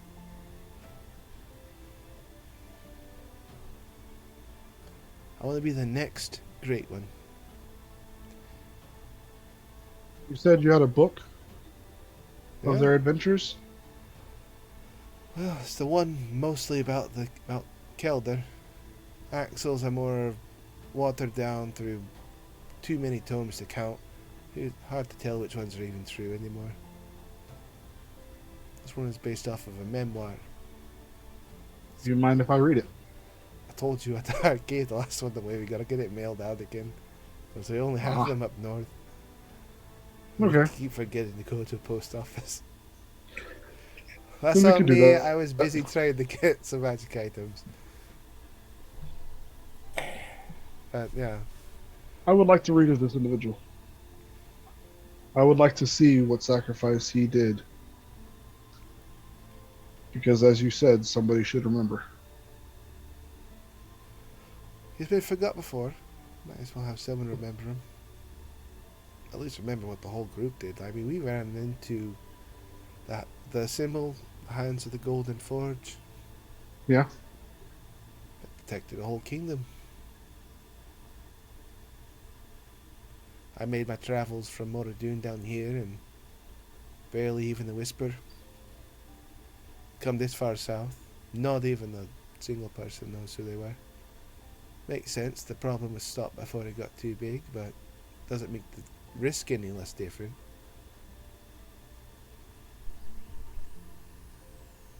Question. Yo, Say your name is known. Then what? and I can live with respect. Properly represent the names that it's supposed to represent. My father was not one to be outshining individuals. He wanted to stay in the city, keep the family close, typical traditional style, don't outshine others. But if my ancestors had kept that legacy, there wouldn't be in his all. There'd just be a long mishmash of Zellas that have mingled with all kinds of different other families up north. Yeah.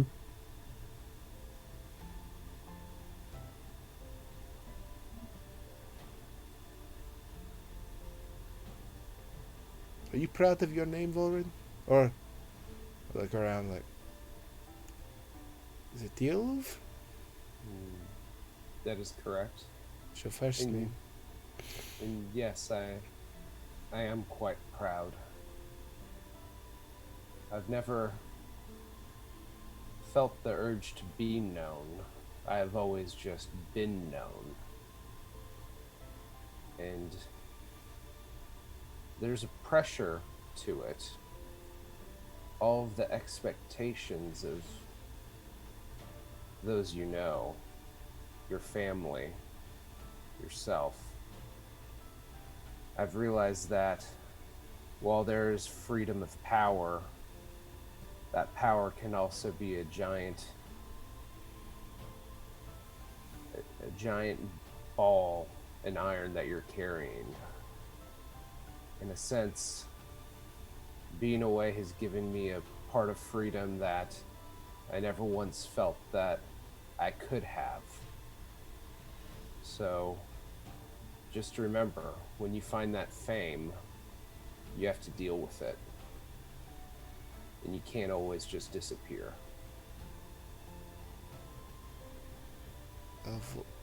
Diolov, there's might be more than one reason why I came all the way down here. Much like you don't have all the accolades of your family's name because of your appearance changing and being around people who don't know you. Like I said, no one knows who Zella is down here. Being around people who do know your name can get real tiring when you're just hearing the echoes of history.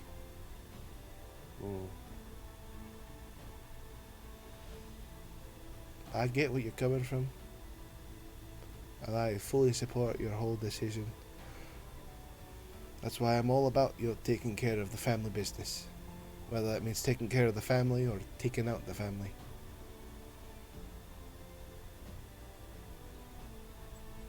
So I'm confused because it sounds like you aspire for heritage of your name while also rejecting parts of your current situation. Yeah. Nailed it on the So- head.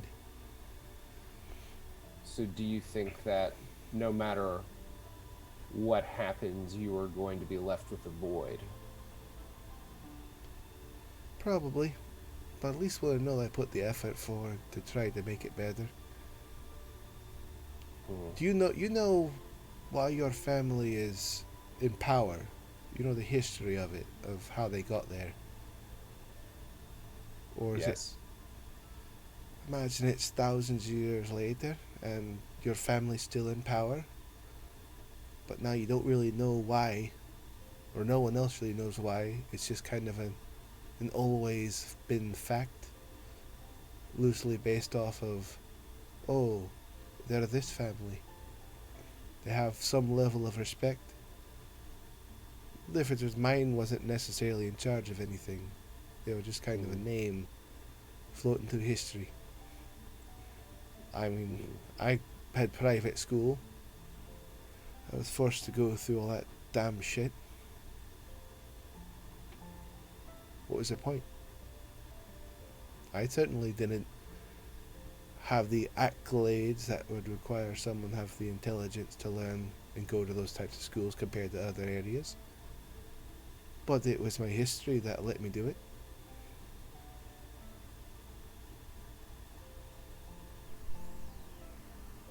Hmm. That would be interesting, having the heritage, but not more of the physical characteristics of the wealth, is I believe what you're saying. Loose benefits. I'm sure you probably had a lot more, what's the term, servants? Mine were more like hired people that worked around the place because that's their job. Mm.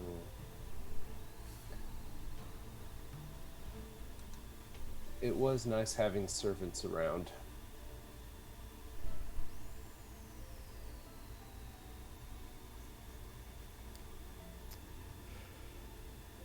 Maybe once you get your whole situation taken care of, we can take a vacation up north. You might have to wear a bit more clothes though. A bit colder where I'm from. Mm. These clothes have actually been very hot in this area. Although the probably will do a lot better up north then. Mm. Both I of don't- you had people working for y'all. I did all the work myself. Mm. It has not like I haven't done manual labor, Caleb. This Well, I physique know. does not come from nothing. I haven't. It's great. His physique comes from nothing. That's why he's got that amazing skill. He had more time to hone the eyes to hands than I had the whole body.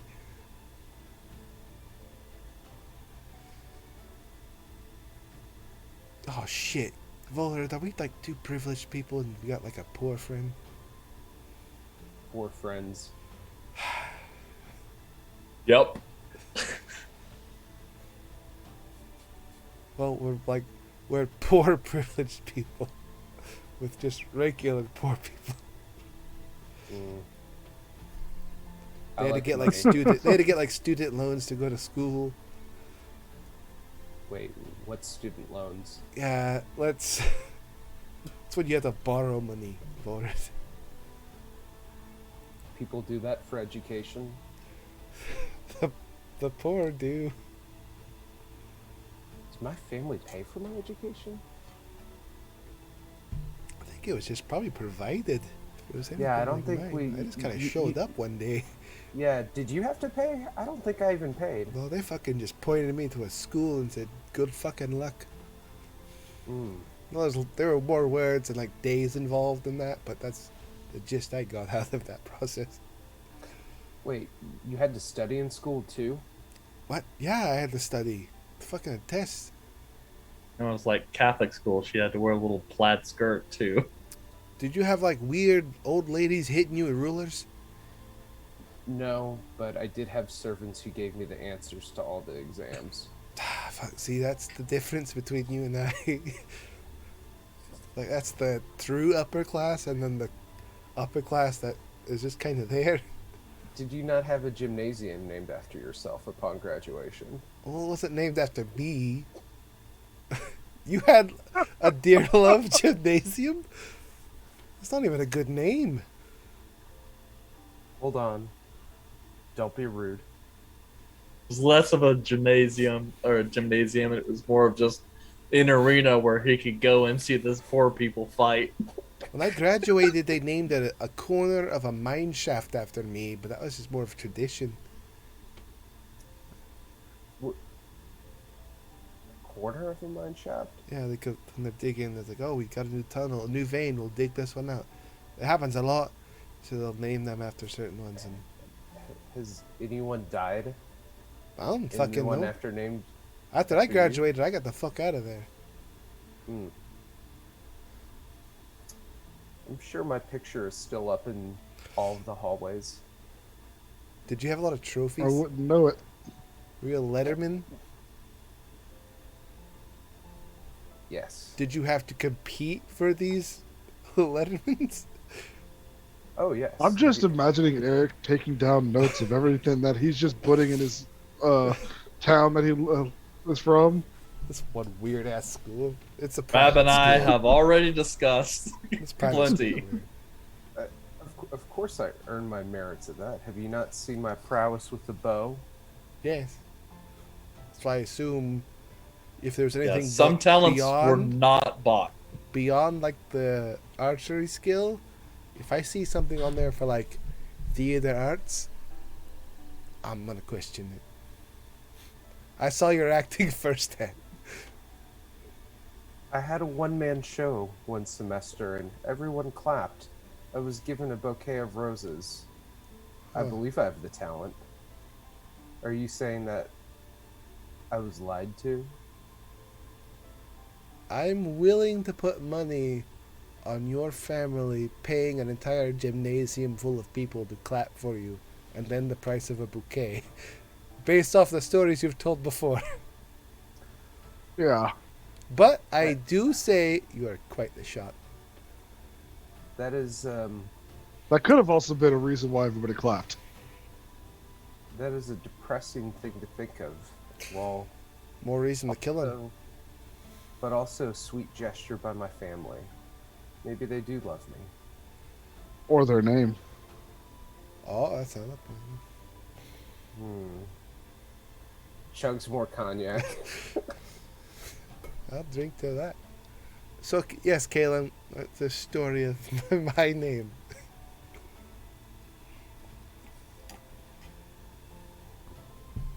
No one tell Arthur. He was being Okay. real nosy earlier. Caleb, where's the building named after you here? There's bound to be something. Yeah, you were a correct? proud member of this village. Where's your outhouse of Caleb? I wouldn't want an outhouse named after me, anyways. But The no, Caleb that's Crapper. not. That's not the way it works. What if I build one and put a sign on it? Pretty sure you can name it then. Oh, fuck yeah. How late is it, DM? Well, I guess that depends. It's after 10 p.m., so I don't know, midnight. How long Oh, would you shit, think probably this like would have 1 gone? It's probably like 1 o'clock. We've been drinking a bit. We're probably a bit sauced. Yep. So when I leave the bar to go attempt to build this outhouse, without being stopped apparently, Well, first you have to find the wood. there's a do fucking such forest. You have. You know what? I'm not gonna stop her. I'm going to Don't sleep. worry, you dig the hole first. Everyone knows that. So I get about 4 feet deep, and I'm passed out and at the bottom of this hole, asleep. Wait, you dig the hole before you build the house? Yes. I've never built one. Yeah. I imagine I'm digging the hole, and you're just over there with the cognac, like, Oh, you dig the hole first. I'm learning stuff. They don't necessarily have exams at my school for outhouse design and construction. This is more about survival skill. Yeah. After a while, I get tired and I go to sleep in the bottom of the hole. Like half I of imagine- the hole. I imagine Maylor is just staring out like, what the fuck are they doing? This town just met us. Yes. And everybody's asleep. They're gonna Yep. see someone half out of a hole in the morning. So, all right, and then you guys pass out. Okay. Well, we'll take this opportunity to go ahead and take our 10-minute break, and then see what happens in the morning. Leaving Wait, us. isn't it 15? Yeah, it's 15. Mm-hmm. Yep. My timer See you only guys goes in to 15 15. It minutes. can't be 10. Break time.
Ha ha ha ha ha ha ha ha. I'm just gonna pretend like I totally heard that funny thing you guys were talking about before I put my headset back on. You didn't hear it at all? Something about Stuart's love life. Oh my god. You heard the very last part. Yeah. Yep. It involves zebra cakes. Look, just a lot of white cream. Also relevant. Yeah. Oh. Yeah. Okay. Stuffing. Part of that's the sound I make when I'm actually happy I didn't hear something. Fun. Okay, DM with so- a wet blanket. More fun than someone telling Yeah. you straight up they're not attracted to you. Yeah, Eric. What's up with that? Sorry, The not what? sorry. You During know, Pride Month. What happened? That was before the stream in the green room. Green room conversations are the best. I know. Stu I was missed asking that me one. why I wasn't staring at his like he was asking me for a reason why I wasn't staring at his ass, and I said, "Well, because I just don't find you attractive." God. That was the second excuse. Yeah. Okay, we'll move on. Anyway, Caleb, Yeah. you are rustled awake in the morning with the feeling of a boot kind of kicking you a little bit. Not super hard, but forceful enough to get the point. Hello? And you kind of wake up. Egwin is standing there and goes, "Ah, good morning, Caleb, child. Would you mind following me for a second?" Sure. And then Yep. she kind Put of some get things up. in my pocket and then look around. I said, "I What need is- your help with something for a second." I start to follow her. Like, where the fuck are they? "Oh, don't worry. They can Okay. help you too." And she takes you out back, where right next to her existing outhouse, there's this really poorly dug 4-foot-ish hole, trench in the middle of her backyard that just has a bunch of leftover wood kind of scattered about.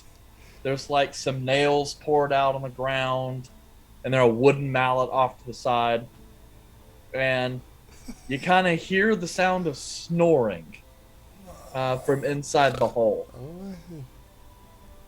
And Egwin kind of walks you right up the edge, and you can look down and see a hungover and sleeping Izal. And then Egwin just kind of turns to you.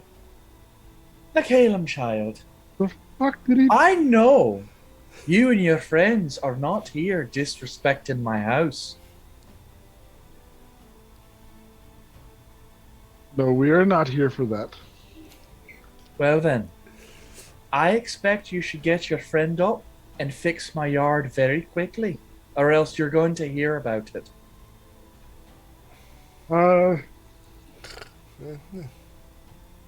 Do you have a glass inside handy? "Oh, I think you can handle this one yourself. I'm gonna get No. back to opening, and I don't want to see you inside until this work is done. Can I get a glass of water? Why don't you just start shoveling dirt on her? I don't much care." That's fair. And she just kind of turns and walks off in kind of a forced march. You know, it's got that kind of smile on there, and it's like, handle this, because if you don't, there's going to be trouble. So I'm gonna start shoveling dirt lightly at first to get some dirt covered all over her, and then I'm gonna take one big old shovel and just dump it on her face. Just rapidly roll like an alligator. Like, and use stone cutting to get to the surface of the loose dirt now. That's how that works, right? Land shark. Oh, Hey, Azal. Some gets in my mouth. land whale. The fuck? Why are you digging your own grave? I'm invincible.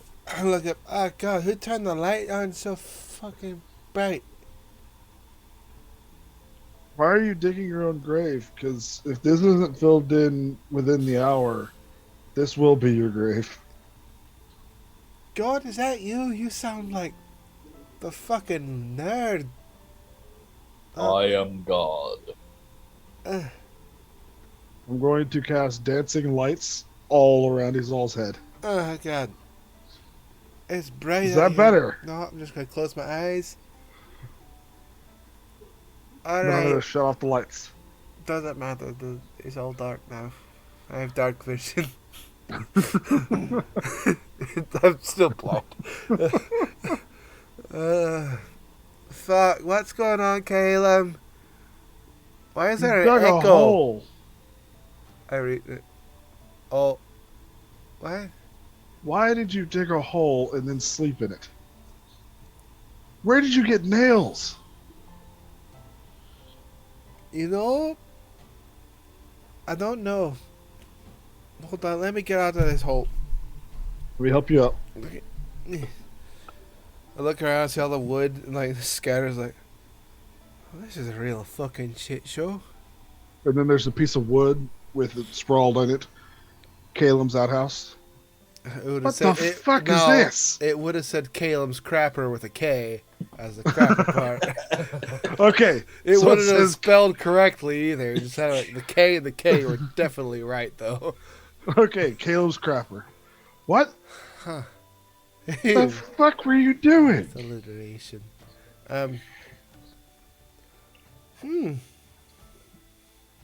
Appears I was trying to dig an outhouse. Well, Unsuccessfully, I would say. let's fix it. We go grab another shovel and give it to Izal. Want me to dig out an outhouse? Alright, can I get back in the hole, start digging the hole No, deeper? no, we're putting the dirt back in. What? I stand up above like the 4-foot hole. Oh, I thought it was farther away than this. Yeah, she's real pissed off. Shit. Alright, I'll go start filling the fucking hole. What is... I don't know where this wood came from. This one still has nails in it. Maybe Red helped you with that. I might have broken some... We might have... Where's Volred? Volred is wherever Volred wants to be. 'Cause Away he does from not the sleep. Because he only slept for 4 hours and then We dipped might out. have broken something and started using spare parts. Caleb, I know it's early and I'm still kind of getting my whole orientation of what's going on. You got Splish, right? Yes. You wouldn't happen to have him take a flay around to see if anything's been recently put in hold of? This wood came from somewhere and I'm not sure where. Over my shoulder. Silently communicate. Can you go check out and see if there's anything recently destroyed in the next 200 feet? It's like timbered and planed wood with nails sticking out. I was like, where the fuck Yeah. did this come from? A Or if little there's bit a of time trail. as you guys are kind of getting done. It looks like some of the wood came, along with the nails and stuff, came from the stables. That's just like some extra stuff that was lying around to repair things. But it looks like several of the pieces that already had nails in them came from the back side of the outhouse. So if you just kind of walk like 10 feet around the back side, like the whole thing is just open. So you can open the door and look right through it. It was an open concept I was working on. Good airflow to go I think we're going to need to through. fix that as well. Alright, I'll put it back on there. Give me a couple hours. When Arthur wakes up, can you send him out here? I'm probably have to fix the sodding situation too. Yeah, I'm going to see if you can Druidcraft to level this out. Fuck. 4 feet deep. That's pretty impressive. You're gone. Where'd you go? Yeah. I mean, but you kind of look down, it's like you hit bedrock. And so it's like, well, That's not much else I could have done there. Yeah. Well, I tried my best. It's a shallow crapper. Alright, I'll do when- this while y'all do all that other shit. When Izal gets to the last, like, little bit, Caleb was going to cast Mold Earth to shift the rest Oh, of the you dirt son over. of a bitch. That was the same size as the hole, you jackass. I've done Lessons learned. I've literally gotten you in trouble for like an 8-hour period. It's on me, I'm a bad. Break me again, Caleb. Yeah. He's all just like, I can't help it. When we get to talking about my family, I like to drink like a fish. Dig a hole and bury Now I myself. can take care of all those pesky memories. Bury Dr. him. Daniel's coming at you. Anyways, Cognac, the best medicine. after we fill that in and we fix the outhouse and we get Arthur to Druidcraft and get the grass back, Yeah, the Well- grass sprouting. we'll get back inside. Sorry about that. My friend over there had a little bit too much to drink and decided she wanted to build something. I apologize. I was talking about my family and I decided to make a shitter. To commemorate her family. So Egwin's just kind of sitting here, finishing up, swapping out some kegs. Well, seeing as how you're new here, and the damage was relatively minor, I suppose I can give you that one for free. But, in case Caleb forgot to mention it, I don't mess around, and I don't like it when people disrespect my house. So, do it again, and there'll be trouble. Understood. Right. Now, where's the other one? The one with the mask? Thought, He's outside. He should be in a moment. thought he'd be in here. Where is Volrid? Just Or red? I'm gonna look around. beating up a pimp somewhere. The one pimp of this village. He just been walking back in with a cane. How did he do it? I've actually been just sitting in the corner. Y'all just can't see me. You it's all the dark disguised yourself. clothing. You disguised self, man. Disguise yourself. Shit. So I just come out of the shadows. Gosh, yeah. Stop. Hi. There he is. Hi. Good morning.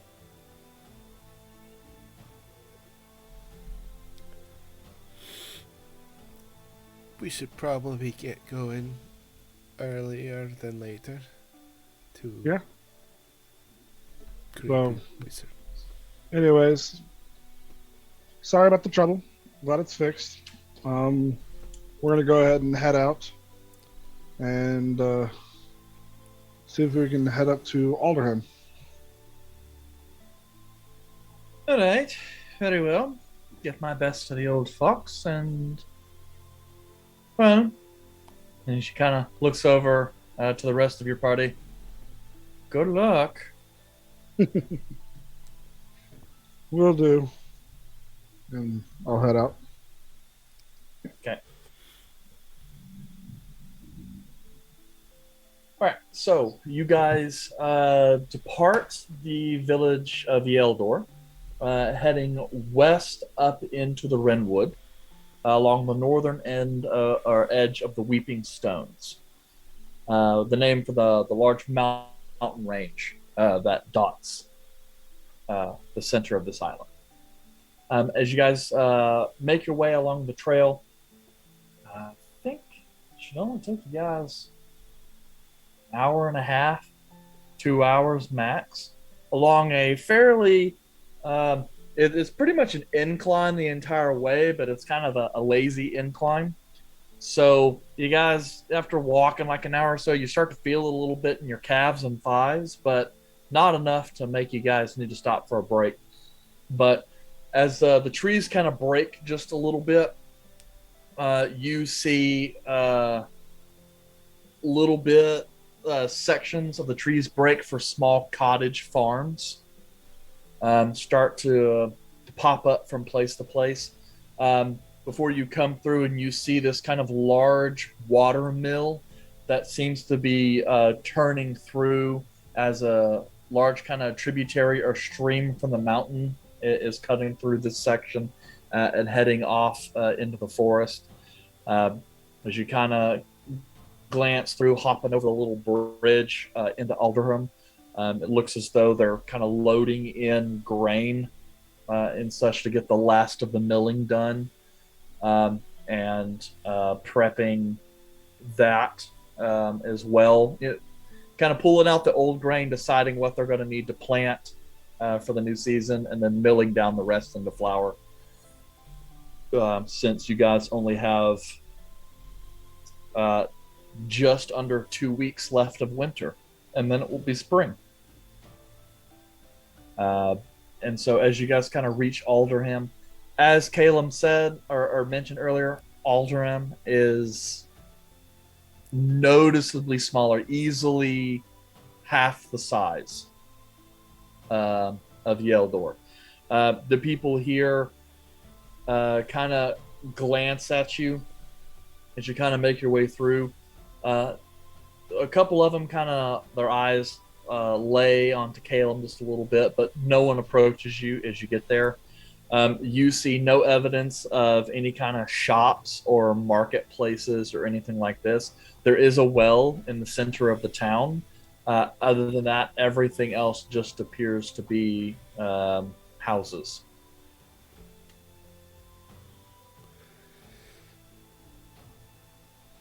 Where do we usually wait in this town Okay. to be summoned? Yeah, you guys head to the southernmost part of town, near a small copse of trees.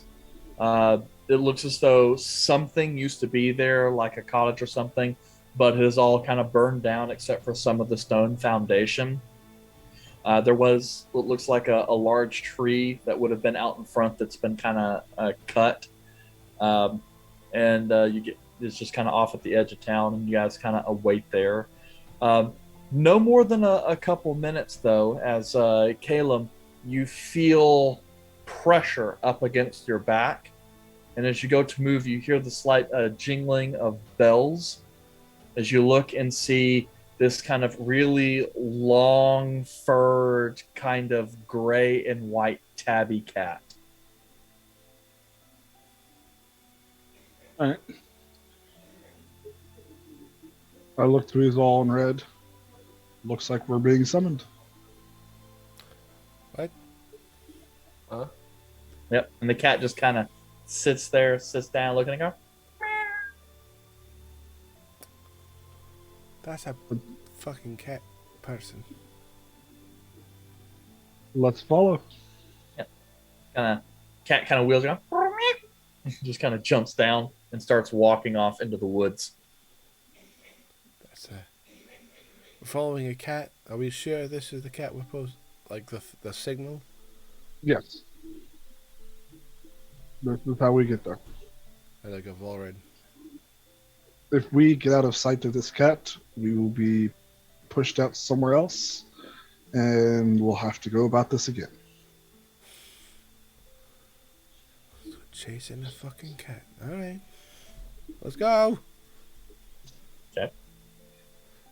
You guys head a couple hundred yards back into the forest, where the ground breaks and the kind of large rocks at the base of the mountain, the scree, kind of start taking over.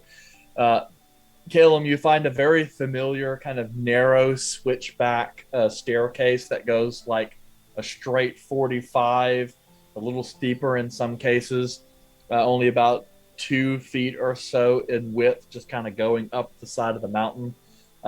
This is all very similar to some of the kinds of paths you're used to taking, especially in the southern part of Moradun, near Mjungard and some of the surrounding areas. As you guys kind of go, the little gray and white tabby cat is just keeping a very leisurely pace as it makes its way up. And as you guys kind of ascend a little bit, you can start to see rivulets of water start making their way down the stone as above you this layer of mist starts to slowly descend upon you. Izal, as you guys kind of are entering the mist and continuing upwards, some of the hair on the back of your neck kind of stands up a little bit as if there's like this very kind of this energy around the area that reacts to you. In some ways, it's kind of like being at the large soul tree that's in the woods south of Mungard. It's got kind of a power on it that kind of resonates with you just a little bit. But as the mists begin to envelop you even further, you can see nothing but about 15 feet of staircase in front of you, the large stone cliff to your left, and even to your right, it just disappears off into mist. No clue what your elevation is at this time. Right about the time that you guys are like ready to kind of kill over from your legs hurting so much, it kind of rounds off and you hit the top of a ledge of a heavily forested area. When you reach the top of the cliff, there looks to be kind of this it's a decorative stone pad that has a couple stone benches on, and then you see kind of a heavily damp, slightly overgrown kind of game trail go off into the woods. The cat just kind of goes and pats on top of the little dais of stone and then just kind of turns around, looks at you guys. I'll keep going. Right. And then seeing when it looks like you guys aren't going to stop for a break, cat just kind of turns around, bounds off the dais, and then just kind of takes off into the woods a little bit. You guys kind of leap a little forward to begin with to catch up. But before long, you guys are treading through this kind of old growth forest, kind of reminiscent of something like you might find up in like Washington State, but with a heavy fog that covers everything. Izal, you can kind of pick out from sections of the mist around you. So you see these large kind of carved liths of stone with rune work on them that you can't kind of make off in the distance. But as you go, you can continue, like every 100 feet or so, you can see more of them just kind of standing out in the forest in no particular pattern.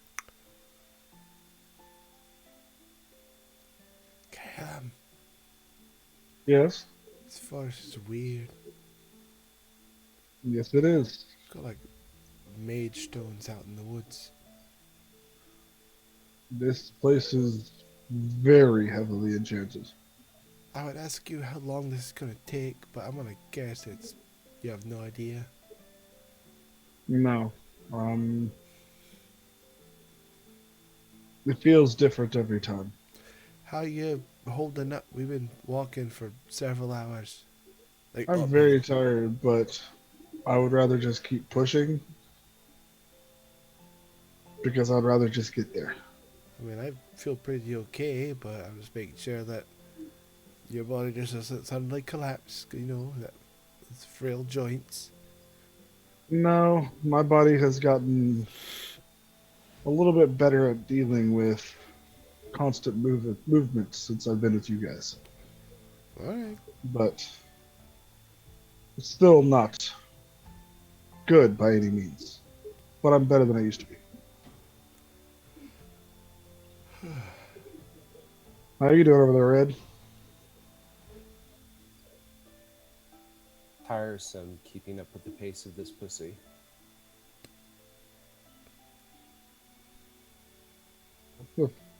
That's a phrase. It's a fair statement. Yeah.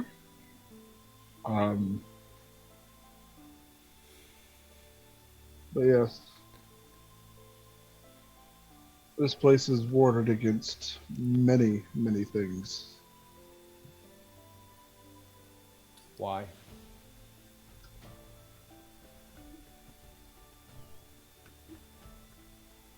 don't rightly know all the reasons why it's enchanted the way it is. I know he likes his privacy to an extent. He likes teaching, and besides that, he doesn't want anybody else there.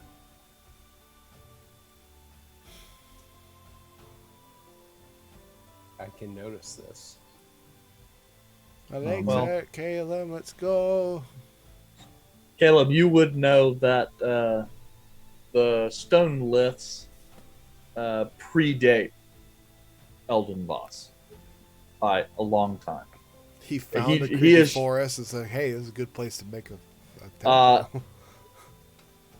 Well, more like Elden Voss is the most recent inhabitant of this place. But in ancient times, during the age, the first age, there were elves that used to live here. Some would call them elven ruins. No, actually, I would say that. If I remember correctly, those pillars out there that you're looking at, they've been here before he was ever here. As for what their purpose is, I'm not 100%. But I'm sure they still have magic in them. I just don't know how they work. This one says half off your first bowl of lentil soup.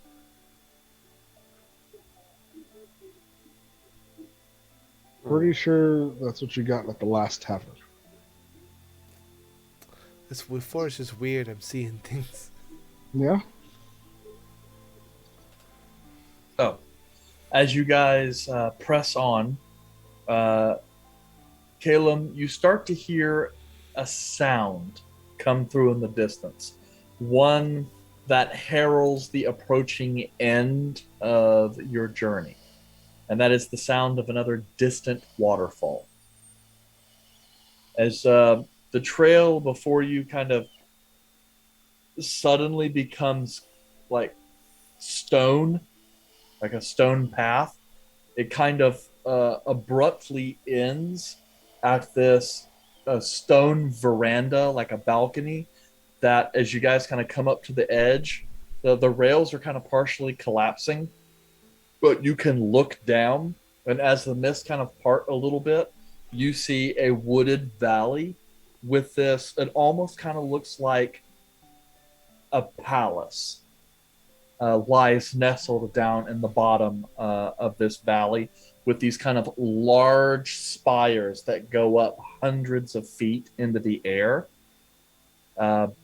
And you see these kind of odd strains of, it's almost like when the mist kind of comes near it, they form these threads of mist and turn slightly different colors. Izal, also, you get this bizarre kind of feeling deep in your stomach. And as you kind of think about it for a moment, you almost kind of feel as though your divine presence is partially suppressed in this valley. It feels more distant.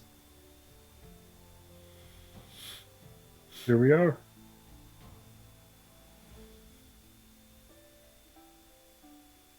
You alright, Zal? You ever had those dreams when you're like running around and it feels like you're running through sand? Yeah. Feels No. like, well, Vorad, you have to have dreams to begin with. But imagine your body's running around on the beach, only the sand's like really deep. It's just hard to move. That's a familiar feeling that people have when they're dreaming. It's like that. Well, it feels like on the entire body right now. It's like sluggish, repressive. Yeah, that feeling isn't permanent. Better It's not be. I'm fucking it's only while you're in here. gonna owe me a lot more than fucking mail service. Yes, if it was permanent, I wouldn't have let you come. Did you know this would happen? I knew magics here suppress other magics, whether it would work against you You know or I'm a Arthur magical or me. being. Every bit of my life is magical. It depends on the type of magic you have. Yeah, I get you. If you have innate magic, such as your divine magic that you have from your age, or if it's the magic that Arthur has when he uses his fist, certain things can get suppressed. People say Voldemort can do magical things with his bow, though. Yes, but those are physical things. Do you feel Yes. repressed, Voldemort? I've never felt repressed. Take a note. But yes. Let's head in. Okay. Okay. So, you guys kind of take off and see just off to the side of this veranda these sets of carved stone steps that descend the valley. And as you kind of are looking around at this point, you notice that the cat is missing. Fuck. Apparently, having delivered you to the place you were supposed to. When were we supposed to stop following the cat? Well, it's when we no longer need a guide. Are you The sure? cat is just to get us here. You sure? What if we needed to follow it further and we lost track of it? Well, then we would have to come back. You said there's no telling where it's going to lead us to, though. Well, no, it would just lead us out. Then we'd have to get led back in. But we're here. This is his home. I hate tests. Follow me. This is foggy. I can barely see. And it's doing horrible things to your hair. That's why I keep it braided. Azal, you sound like you're complaining like Gander. I know, it rubbed off on me. And then he I left hit you. something. Yeah.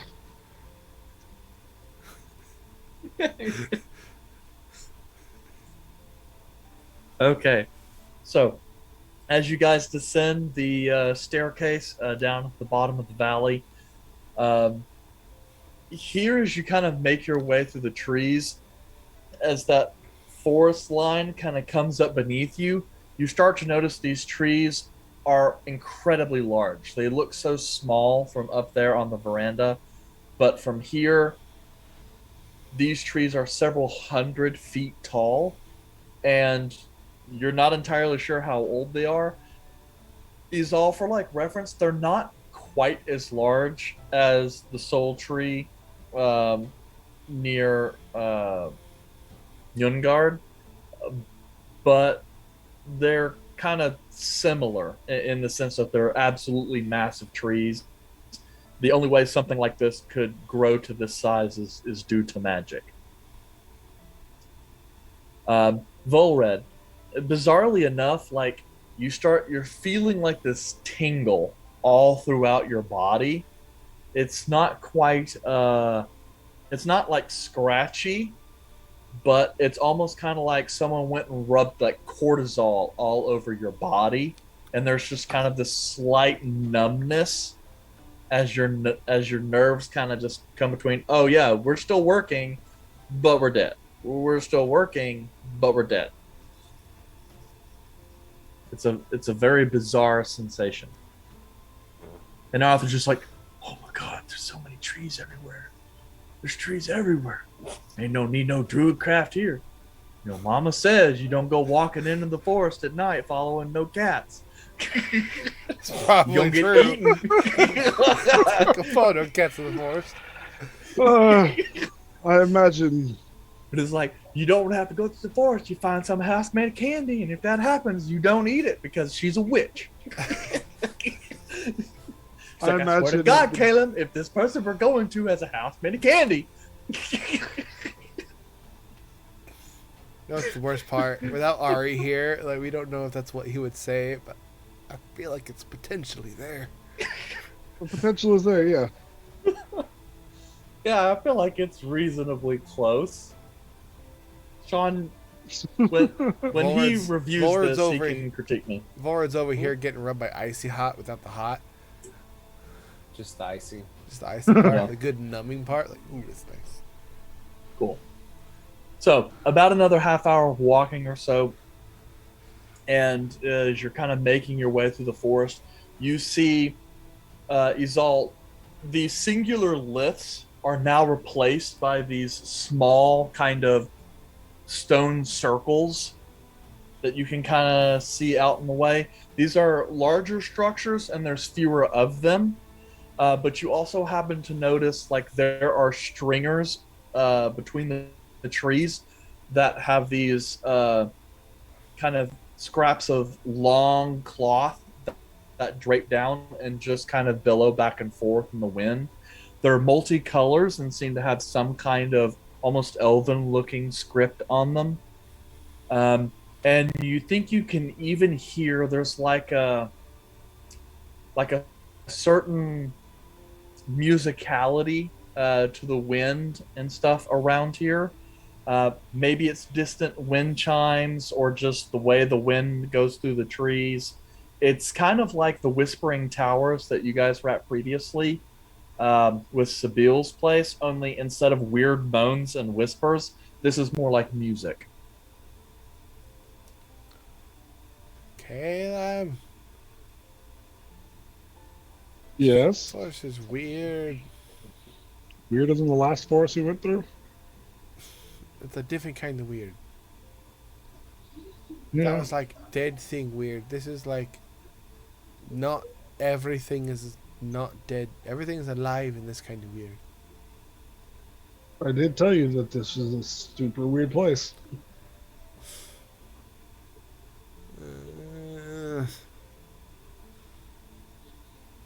You okay? I don't. Yeah, I'm just here. That's fine. You seem very off. It's like it's not boring. It's just kind of I'm along for the ride. And if I do anything I normally would do, I'd probably get in trouble. That's very likely. But I still want Let's- to do it though. What do you want to do? Don't know yet. I kind of go on a whim. Well, let's head over and see what the old man's doing. And I just think to myself, what would Gander do? Probably Oh, cry. is he an old man or an old fox? It's an old fuck. His name is Eldon Voss, which translated to common is Old Fox. Eldon Vox. Which you would know, Volred, because it's Elvish. I would also know because it's elfish. Everybody speaks But I Second heard. common. Oh, Yes, I because you heard- also speak second common. second common. Yeah, second comment. Sometimes my mind doesn't work as sharply as it used to. I just heard old fuck one time. Like they call this dude old fuck. It's been screwing with the entire time. My Elvis is a little bit off for today. Yeah, once you heard it, you can't unhear it. What? Did they say Vol dead? Well, But yeah, Vol was red, and then Vol was dead. But Dead he is red. my dear love. Ah, yeah, dear love. that's good. Dead Anyways, More like dare love. roof.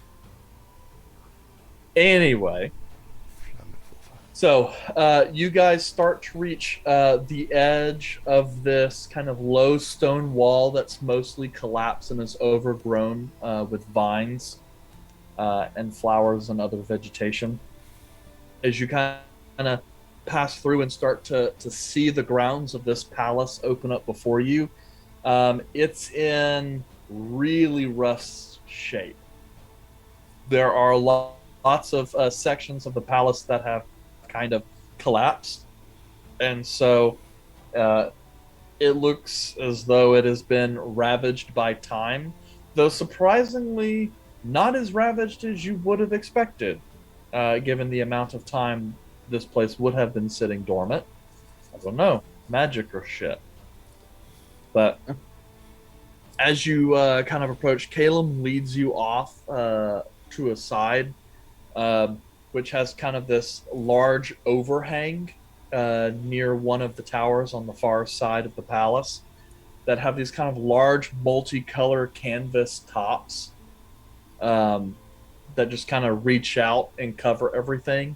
They allow air to just kind of move through, but it feels relatively nice. It's like a flat, like 70 to 72 degrees in here, just kind of real mild airflow.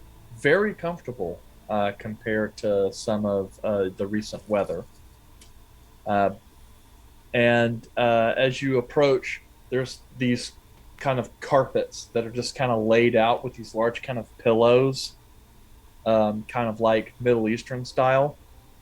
And then over on a dais, which would have been another room, but it looks like two of its walls have collapsed, just kind of displaying the central room out to the rest of everyone else. You see a man in these kind of flowing, kind of light blue, almost kind of gray robes with white hair, who seems to be in the process of scribbling into this absolutely massive tome.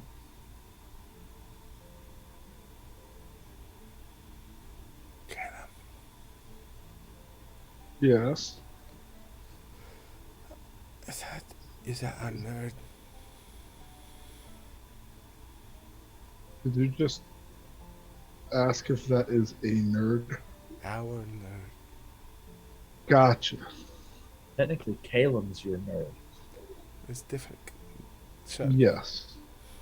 Technically, you can consider that the nerd we are looking for. Alright, let's send that one. Why This is is not the nerd you're looking Why is for. that book so fucking big, though? Depends on the amount of knowledge that needed to be input into a single book. Okay, but like I've heard of books that have unlimited pages. So why are the pages on this one just so damn big? If you could just have an unlimited number of them. Well, I'll just ask him. Are you compensating for something? The figure doesn't even recognize your presence, continues to write. Some of the images that I have to write that require sufficient detail require an awful lot of room in order to fit onto one page. Oh. That's a good reason. Yeah, that's why you ask questions. You might get the answer. Yeah, it's important to ask questions. It's a So very it is- smooth question. Mm-hmm. It poses the question of why not just make the one page temporarily bigger than write the rest of the words on smaller pages. Anyways, Hey. hello, Father. How are you doing today? No, that not Stop. Elden Boss. Some other nerd. Ha ha! Take that, Caleb. Loser. Well, then I was stuck. You guessed Yeah. wrong. It was a different nerd altogether. That shit Different happens. nerd. Well, hello Yeah. there. How are you doing? He kind of looks over and says, "Ah, Kellum, you're back. The old man said you would be. He's out back on the Seeing Stone. Shall I rouse him for you?" Yeah, we'll wait in here. Ah, well, At any rate, he told me it would be the four of you. Your chambers have been updated, and I've set aside three others next to yours for your compatriots. We'll go put our stuff away, and then we'll be out here whenever he is ready. Excellent.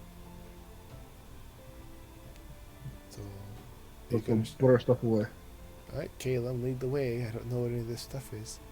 Caleb, was that your father? What? No. Dude had a really Oh. big book. I thought you said that was the nerd we were looking for. Why were we looking for someone else? And you said father. One of the nerds. Father? Isn't that No, what you he's said? out back. Like your real father? I consider him my father. He adopted me at a young age. Did you sign off on it? Yes. You're asking the one who poaches children if he signed off on. That's a good point, Caleb. Where did you adopt this problem? Seems like a bad habit. Okay, let's go to our room. The rooms. I can tell you how to not kidnap children from other families. Well, if you remember correctly, we didn't kidnap Milo. That's the first one we found you with, though. How many have you dealt with? Many, but that's the first one where his mother was killed in the middle of us trying to get him. Is that supposed to make me feel better? That there are no witnesses.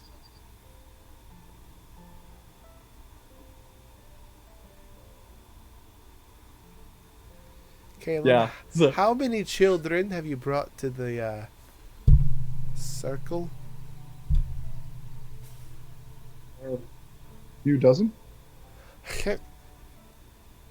So that's at least 24. Yeah.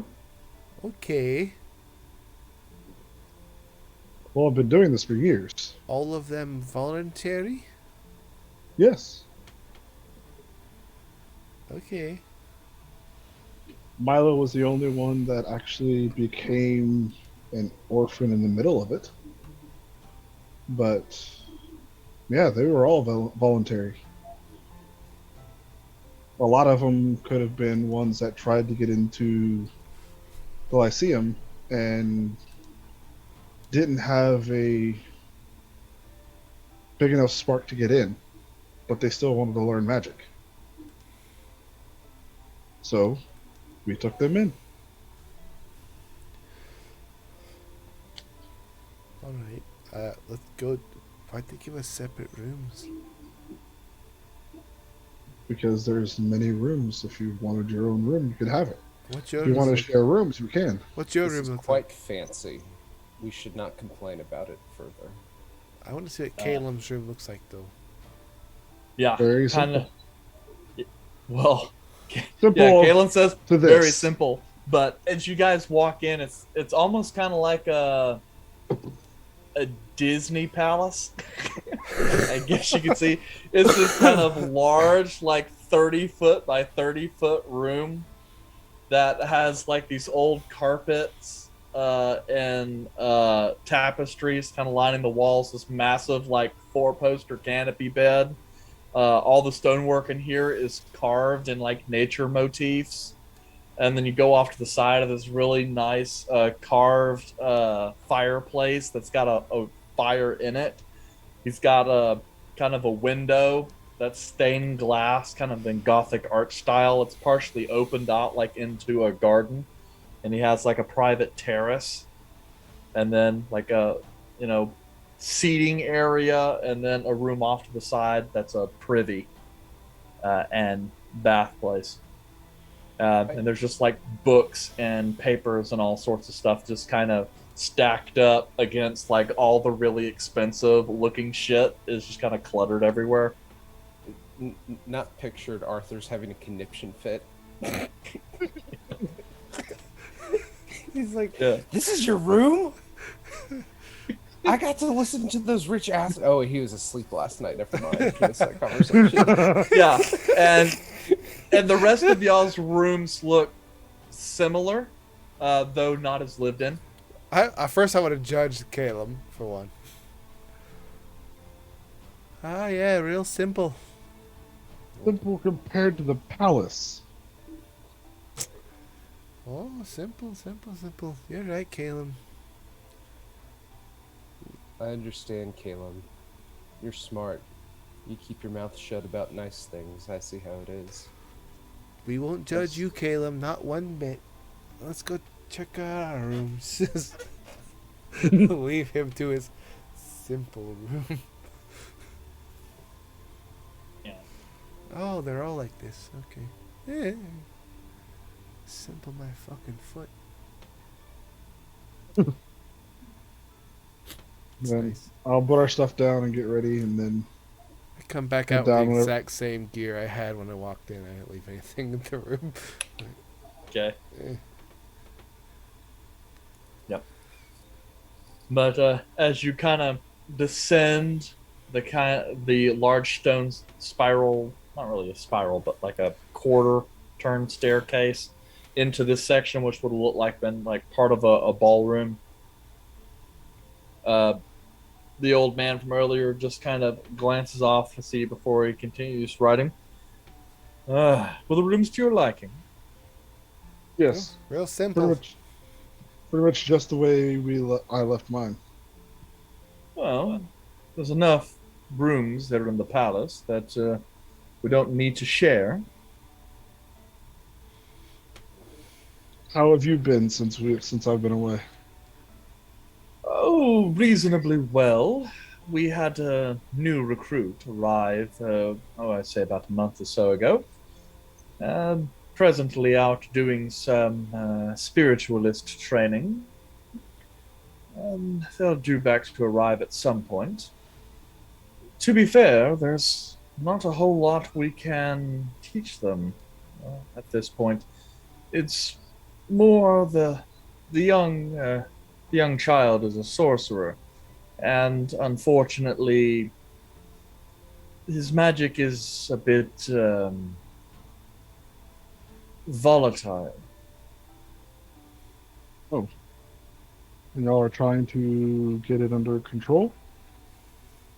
Yes, he's a young man with a great deal of troubled past that makes it somewhat difficult in order to harness his power.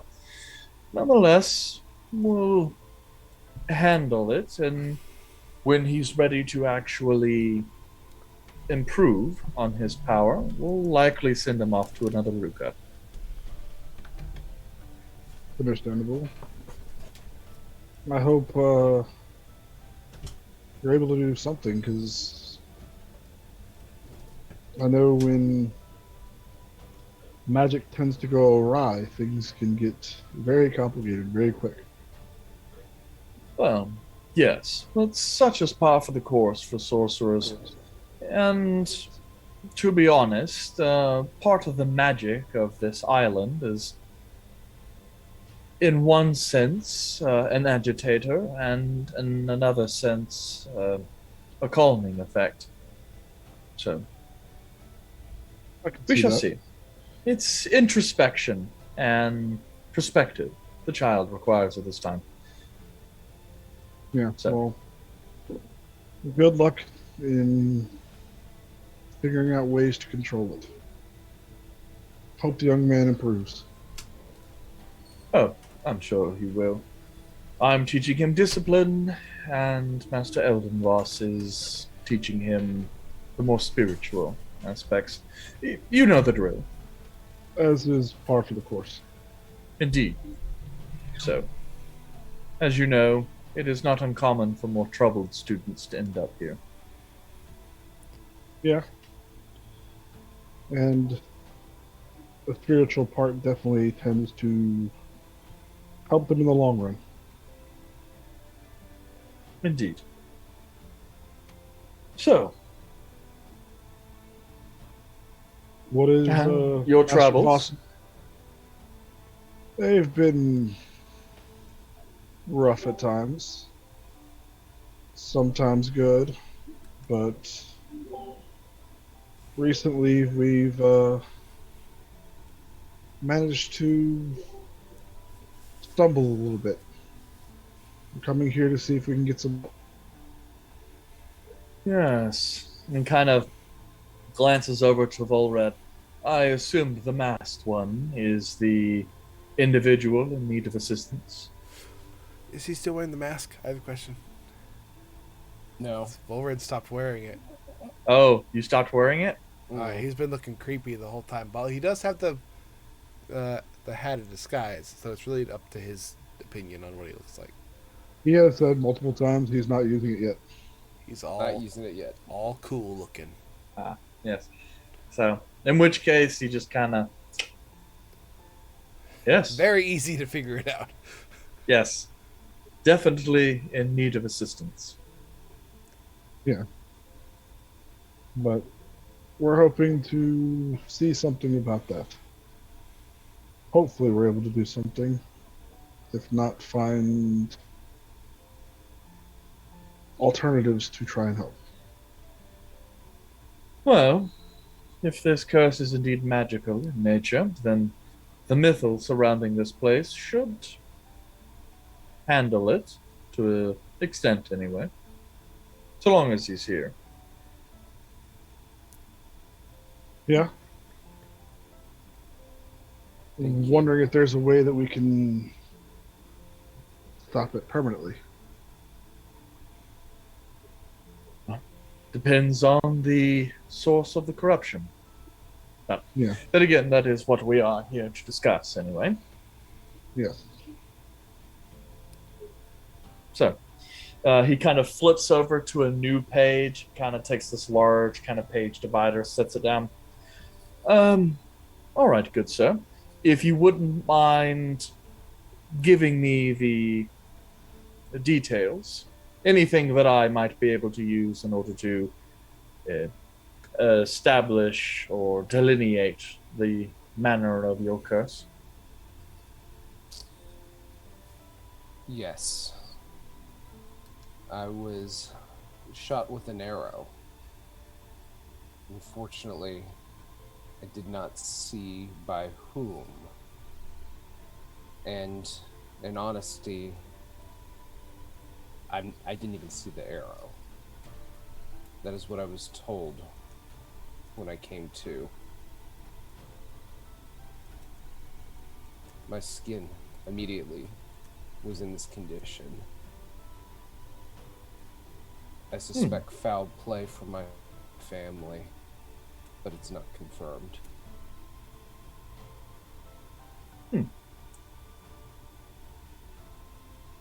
Well, may I? May you... What? See some of your skin, if you don't mind. Yes. I slip off the outer portion of my jacket to expose my full arms. Okay.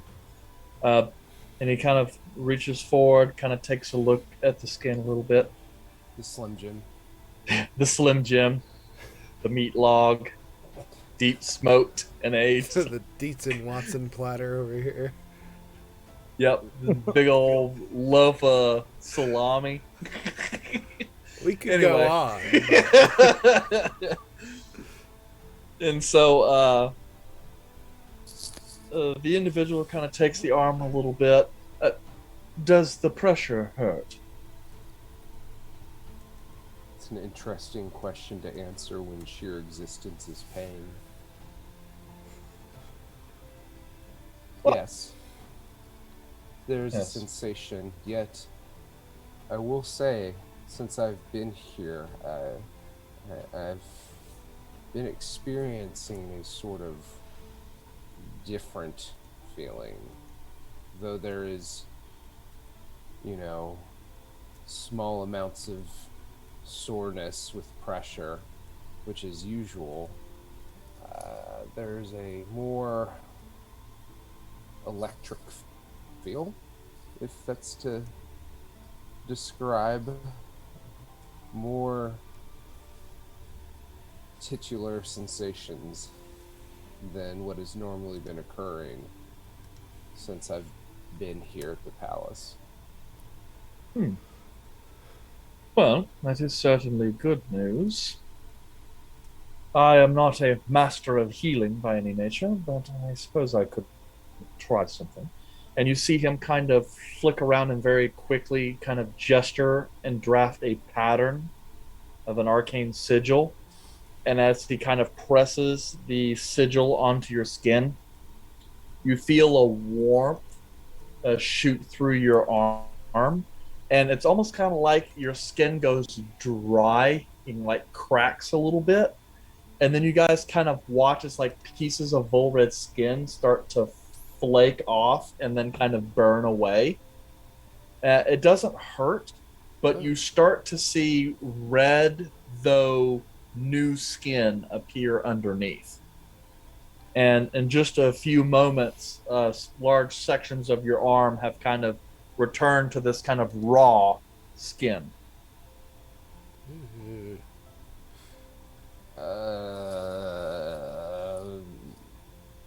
That hurt? Well, that was not what I was expecting. Verification, DM. Do you need a paper bag or something to like whoop into? The skin underneath is no longer green or anything. It's red, like fresh skin underneath the scab, correct? Yep. Okay. Yep, That's something. Still very much in a kind of awkward, bewildered state. I, reach down and kind of pull my pants up to to inspect, what I can see of my legs. Why were your pants down? Well, no, like pull up the bottom of like my ankle. pants. Show like your ankles and Yes. stuff. Yeah. You do notice some of the skin appears to be a little bit more dry and cracked. And if you kind of mess with it a little bit, you do see like flakes come off your skin. As if you're kind of starting to shed that layer of top skin just a little bit. It's not all over the body, but you do appear to have like some splotchy, fresh skin come back. As Arthur starts to offer up cocoa butter, I just put his hand down.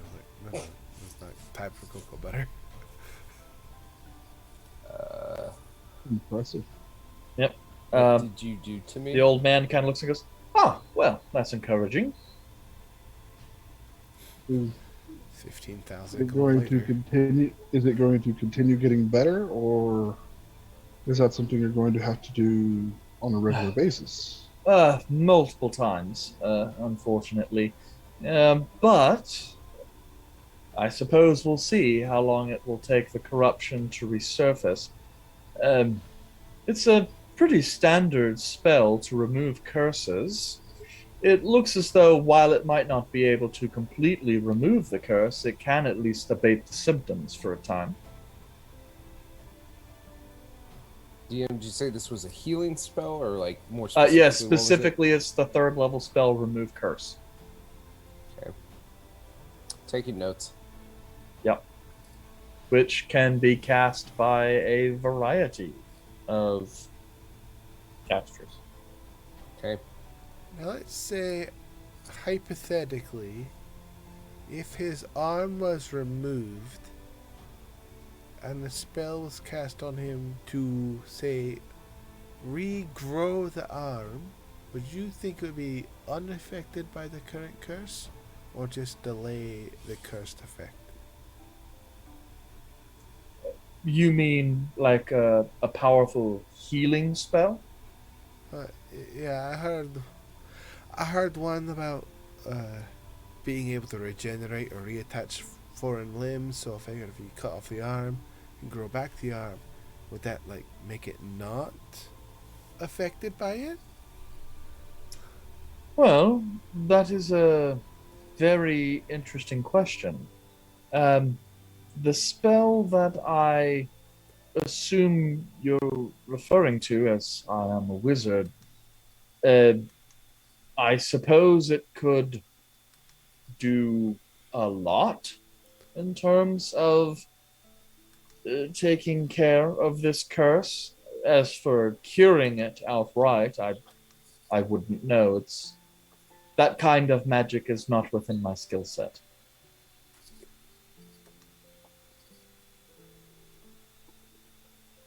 Just a thought. But I would imagine if a spell is powerful enough to allow you to reattach lost limbs, it must be pretty powerful.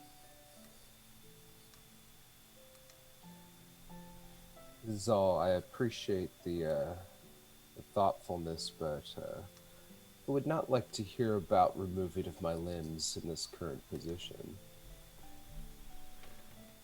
Okay. I think she was more talking about it in a rhetorical sense, not actually wanting to remove your limbs. Well, rhetorically, I didn't realize she was going to try to make you an outhouse this morning. That's fair. That's Caleb, I will. did you just say a rhetorical? Yes, I did. I appreciate the emphasis on the word. And I did try to make a Caleb crapper. Anyways, would you be able to teach that spell to me so that I can continue this on a daily basis? Well, I suppose that depends, Caleb. Are you capable of casting spells of the third circle? Yes, I am. Nah, he's lying. He fucking sucks. Zal, maybe less talking currently, Yeah, that's a for good my point. sake. Well, Sorry, I'm just kind of bored. I'm gonna go over here for a little bit. I am sure the spell is in a tome somewhere around here, if you can find it, of course. Though I am quite surprised you could have made so much progress in so little time. That is the. Like we have talked about before, a life of adventure is very quick. And since I have joined this adventuring party, I have grown quite quickly. And they have helped me do that. So yes, I am of the third circle. And shortly I think I will be able to cast the fourth circle. If the gods will it. See what happened last time. Noted. But after that, Kaylin will be searching through books to try and find this spell because the spell Remove Curse would be an amazing asset. Did it would. And you do eventually find it in kind of a thin tome that's a primer on abjuration spells. It's a little older, written in the common tongue, but in a kind of a very flowery speech, similar to what you might expect like Valerian might use. Yeah. So you get the sense this was probably some more well-off, high social status mage who decided to write this book, and his privilege is just kind of all in the tone of it. Yeah. His privilege. But about the time you go through and start writing down the spell, you guys kind of watch as walking into this room. There is this this old man walks in, even older than the previous one, kind of thin, slightly sagging skin, but still like really muscular, like and the kind of a darker, kind of sun-weathered skin, not quite like dark like Rojan, like Arthur, but definitely someone who looks as though they have spent an awful lot of time outside and is well tanned and has the leathery tight skin to match. His hair is kind of white and silver and kind of flows down just past his shoulder in these kind of very lazy windswept locks. and his eyes have this kind of gray blue to them. Not it's weird because on one hand it kind of looks like luminescent, but but it assumes they might also just be his natural color. Um, he seems to be wearing kind of a loose fitting robe, but the top of it has just kind of been sloughed off, and it's just kind of hanging from his waist as like these just kind of folds of cloth. His robe's being quite old, and it's just kind of walking around bare chested, and you can see like these kind of tattoos of a magical nature kind of over his body a little bit. And he's kind of walking in here like barefoot, kind of real hippie style. And as he looks down at you, I take it you have found something useful, boy? I didn't. He did. I've just been piggybacking off of what he found. Yeah. The spell Remove Curse. I point to the book. It definitely helps with that. Well, I'm glad Adrian was some help to you. He kind of looks around, moves over a little bit, just kind of catching glances of Volred's improvement. Well, no offense, friend. It seems Adrian should have started with your face. Oh shit!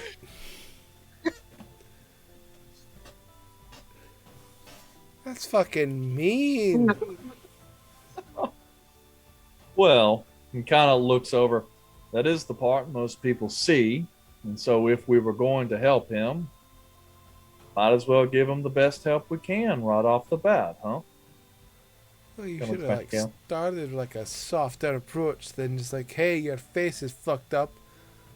Zal, I appreciate you coming to my defense, but I'm good. it sounds like he was just being open and truthful, and I can be nothing but gracious for the remedy at hand. Alright, sorry for it. Yeah, but Izal's right. Yeah, I feel I have to apologize. I don't really leave this place very often, and generally, Adrian's my only socialization, so I'm not very good with new people. Well, I appreciate you putting thought into my feelings, and well, maybe we can do that number once again and start here. He kind of looks at you. Yeah, we certainly can. And then we can, after a little bit of lunch or dinner, or he kind of looks around. What the fuck time is it? Oh, well. It's always lunch if you're hungry enough. I suppose that's true. Yeah, kind of looks over at Adrian and Caleb. Remove curse, you said? Yes, that is true. And then you see him just kind of with the flick of the wrist summon forth another remove curse. And then you actually see him kind of, as he goes and uses one, then he kind of quickly flicks and casts another one. And slowly but surely you start to see sections of your skin kind of fall off. And within a couple minutes, you can't really see any of the cursed skin left. Though yours is, a little raw looking and tender. So instead of like a Slim Jim, I kind of look like one of those little red potatoes in the face. A little bit. Like a freshly peeled sunburn. And you guys kind of get your first glimpse of like Volred's true look. And surprisingly enough, you'd think he's a pretty handsome guy for an elf anyway. That's kind of racist. Well, I mean, Izal isn't really into elves. And Oh, Caleb's okay, not yeah. really into dudes. There's a Yeah. level of hotness to him that I can appreciate. It wasn't the sentiment, it was the delivery. That's true. Eric, the old DM here, very bad at the delivery here. Yeah, elves are the master race, so. But I would like to say that my looks are very much giving that sort of like, structured face, sort of what like Arthur's picture is right now. That's sort of like Classic chiseled, beauty. classic beauty, kind of Statuesque. Yeah, Pointier ears. yeah, definitely not the same like features per se, but the idea of just that like, ooh, Perfectly proportioned oh yeah. Adonis like face. You hear that, Britmix Studios? Just keep that in mind. I guess that's true. We need more like real Volred art. We need true Volrid. Durlove. We need Durlove Durlove. art. Or Dear Love. Dear Louvre. Dare love. Dear Durluve. That sounds like Durlove. some kind of like Amsterdam synth punk rock band. Dare love. Durluve. More handsome Squidward art.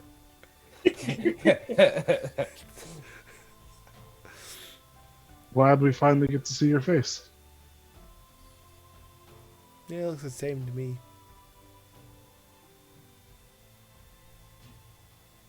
This is a weird moment. You look kind of sticky. Well, his skin is still healing, so I feel kind of sticky. Though, I kind of want to hug you as like a celebration, but I'm worried that like it might feel weird on your part, I'm gonna look to Eldon. like hugging an infant. Yeah, you go and hug him, and then you come back and you hear, and you got like a layer of skin all over your There's a body. level of concern about how like delicate you might be right now. I'm gonna look at Eldon. The curse isn't gone. It's just the effects have been pushed away. Correct? Yeah, that's my understanding. Having a look at him, and he kind of gestures you over a little bit, and you can kind of see like on Volred's back, there's a bit of a scar near his spine, and the deep part of the scar is still really black, as if part of the wound never did heal. Bummer. Do a backflip. Is there something we can do about that, or is that more find the source type of thing? Well, that's hard to say. And that's what we're going to have to figure out. And that's going to take some divination on my part, which, of course, as I said, I am willing to do. But it's good to know that at least we can keep this moving nice and slow. Hopefully, from now on, this is something that's a bit more manageable, and we can at least slow the pace. Yeah. I'll have it prepared on a daily basis so that we can keep it at bay.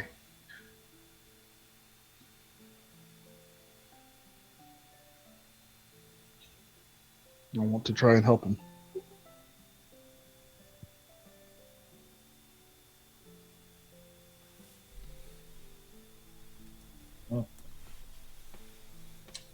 Damn.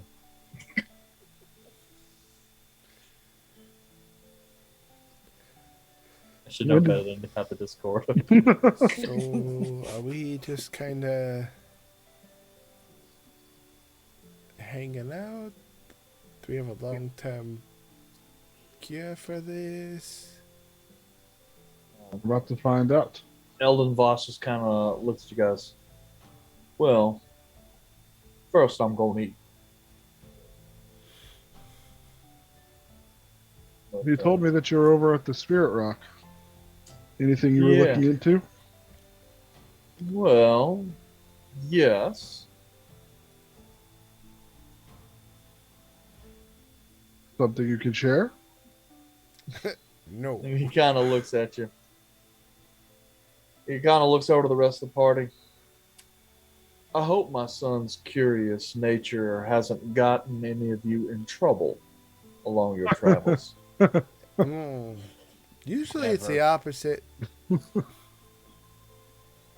Well, You know he'll lick mayonnaise off of anything he finds. kind of looks over. I didn't know that.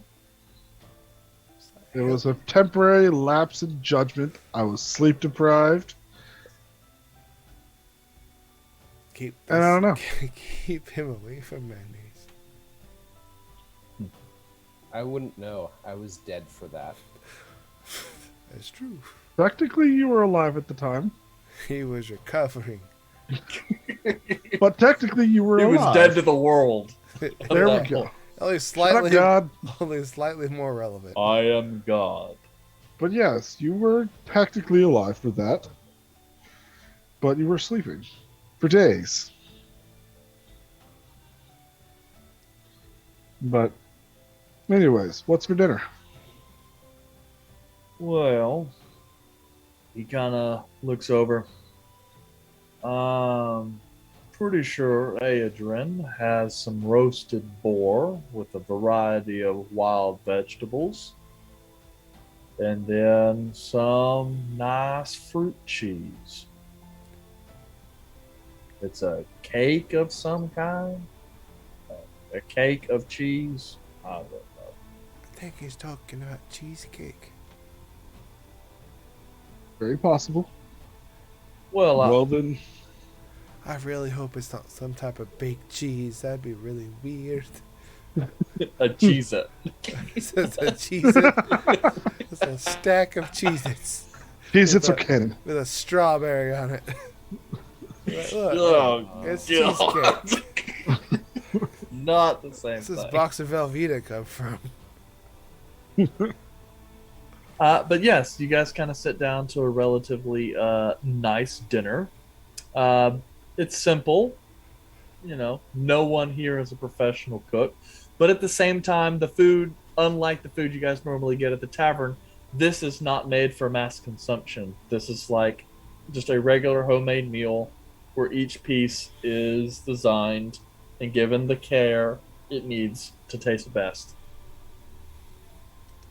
But after everything is done, Eldon Voss kind of wipes his mouth a little bit, throws down the napkin. Well, now that that part's done, I suppose we should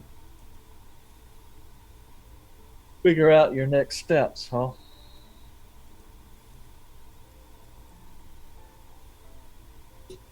Yeah, we can try and do that and see what's going on. Well, the good news is Adrian has discovered that Remove Curse spell is able to take care of some of the corruption that has infected your body. My worry is, since you said that it didn't take long at all for it to return to this particular level, I'm a little curious what brought on its sudden manifestation, and then also why it is the curse seemed to not get worse. Those are all questions that I was hopeful there could be answers to. Well, I'll certainly spend some time in divination to see if I can't get some answers for you. But I am somewhat curious, just because it will be very hard for me to absorb all of your recent past. How long has it been since you've had this affliction? Approximately 6 months. And how long did you have this affliction before you departed your home? Immediately. And how long before you arrived here in the islands? 6 months. Sorry. I mean, did you travel elsewhere or did you come straight to the islands? I understand. I did, but I can't remember. For I was in an emotional place and constantly drunk.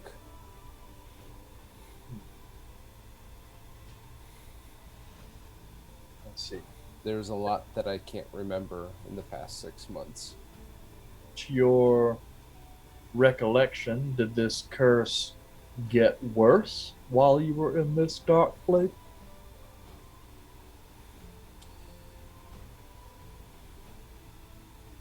There were some points where I felt bad, but to say that it was the curse that was the worst, getting worse, I cannot say. For there were quite a few times I was injured along the way, and as before referenced, the whole dying part.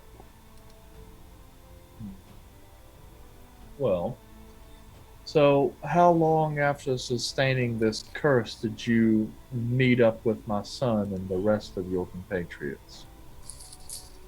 DM, what was that about?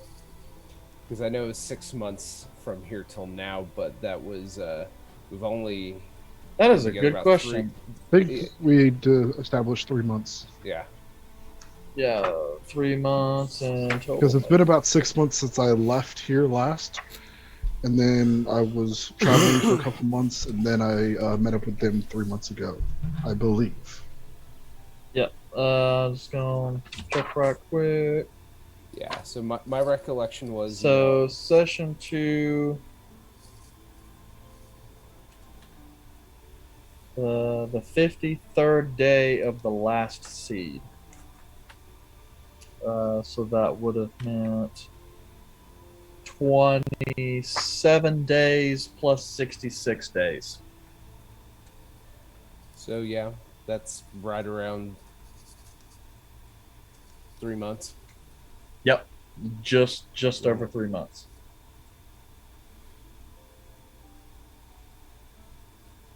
And so I guess, okay, so it would have been 3 months before you met up with these guys. Okay. Yes. Well. And since meeting up with your compatriots here in Athoria, have you felt any similar worsening of your condition? I can't say that I have.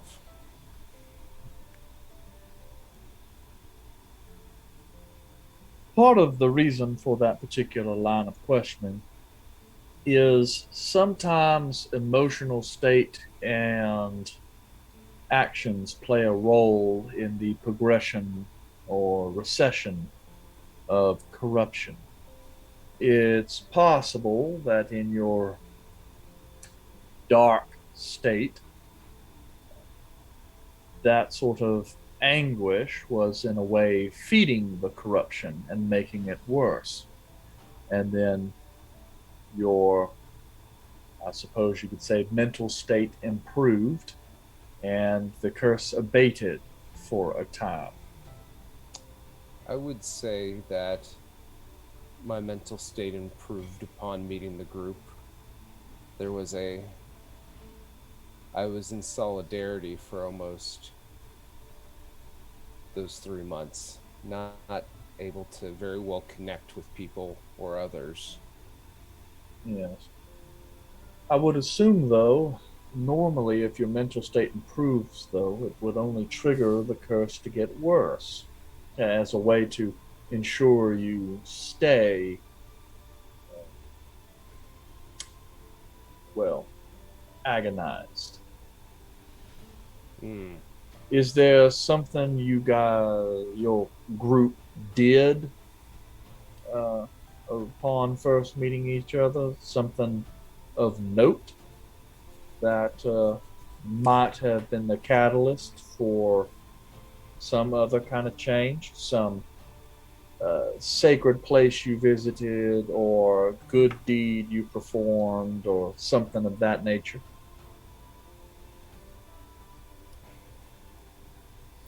Did save Milo. Talk to a couple gods. We did also save That's Mizak. more recent, but yeah, I also defied a god's wishes.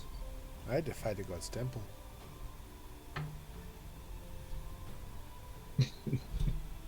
Elavos just kind of looks over at you. He's all, yeah, which one? One of the dead ones. Creepy necro ones. One of the Black Five, huh? Yeah, not impressive. Honestly, we've done a lot of things. It's hard to keep track of how many things we defile. It has really blurred together. One big, massive clusterfuck. yeah. Fun times though. I stole from a pimp. Oh yeah, good. That was a fun day. Well, I suppose what I'm getting to is in some cases, if you do good deeds or receive the blessings of the divine, sometimes that can heal or abate this corruption. So it's possible you have sown quite a bit of goodwill in the world, and that has acted to counteract the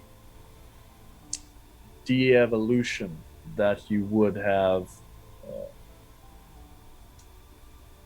been subject to following the improvement of your mental state. My gut instinct tells me that seems incorrect, but Caleb is all. What does that seem to you? Have we done more good? I feel like the bad stuff we've done is mostly doing bad stuff to bad people. So I would say good stuff outweighs the bad.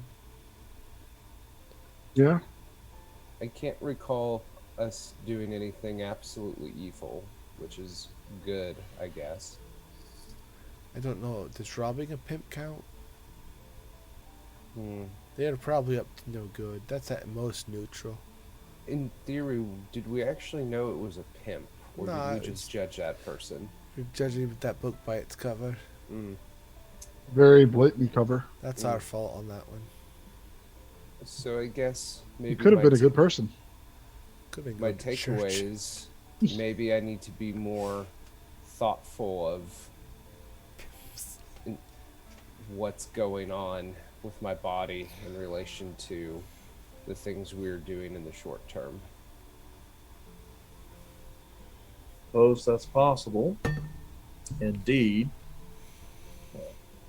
It's hard to know until we can know for certain, but I can say that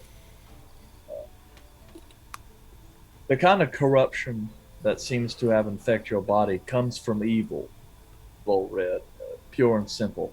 It is a sort of the maleficence of uh, that kind of darker impulses that have taken root in the body in a very real physical sense. I can't say for certain how this malady seems to enrapture your body, but that does mean that evil calls forth evil and good calls forth good.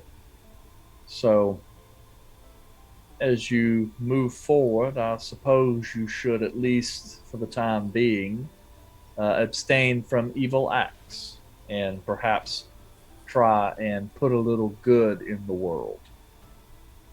Is it possible, in combination with the remove curse spell, to keep the symptoms at bay and us doing our best to continue helping the world, doing good, that alone could heal the wound? Or would that Oh. just make the symptoms less severe? It's hard to say. Um, After all, when you're dealing with something of this nature, or what can be considered true good, you need to do good for good's sake.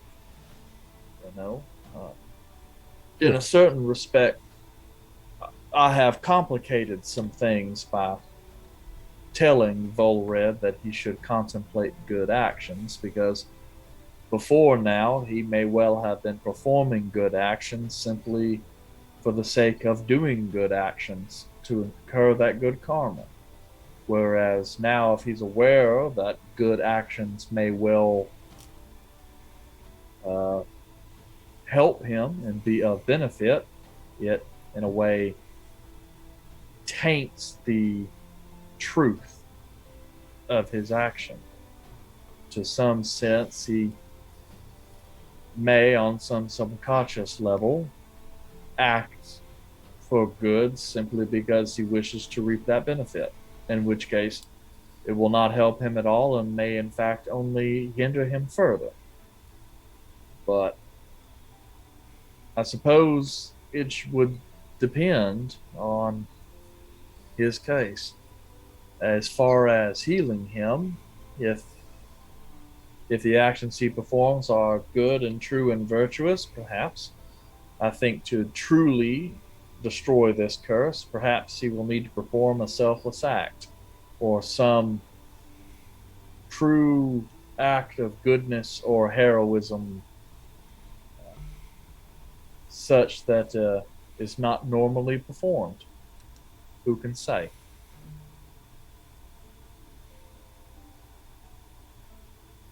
Would you consider a selfless act not shooting a really annoying goblin in the head with Gennaro?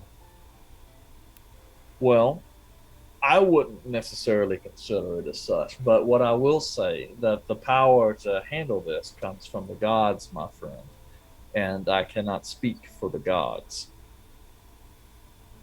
They have their own tenets and faiths to adhere to. Uh, One way that it might help you out in that sense is if you learn a little bit about religion and perhaps find a deity not necessarily that you wish to revere, but whose commandments and tenets you feel you could keep, then perhaps you might find a bit of favor with that deity. I'm not asking you to take the cloth or nothing, but I don't know, to at least give you some kind of framework within to work. Understood. And he's always like, "Can I tell you about our Lord and Savior Axel Zella?" Good name is that right here. The house of fuck them people. Oh, you know the Do sad truth wrong is, unto those who have done wrong to you. Scripture yeah, I'm just of sitting here Zella. thinking, actually, Axel would probably totally be full red spirit animal. Like, hell yeah. Like, do what you want? Hell yeah. Help some people? Even better. Help yourself? Drink Good incessantly, fucking job. Damn. He's except all is not a fan of that. He's all here's like, the real no. question though: would Axel accept an elf? Axel's got no problem with races. So the races usually have problems with Axel. That was the problem. Elves weren't a fan of Axel. That was the issue. Well, you weren't a huge fan of one elf in particular. But look, they had their own issues. And that is why you get banned from entire kingdoms.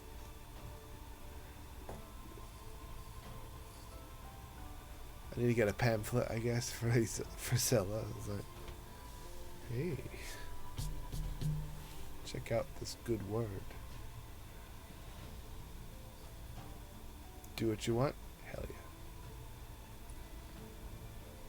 Thank you for Well, the information. Is there anything else you believe could be important in my journey?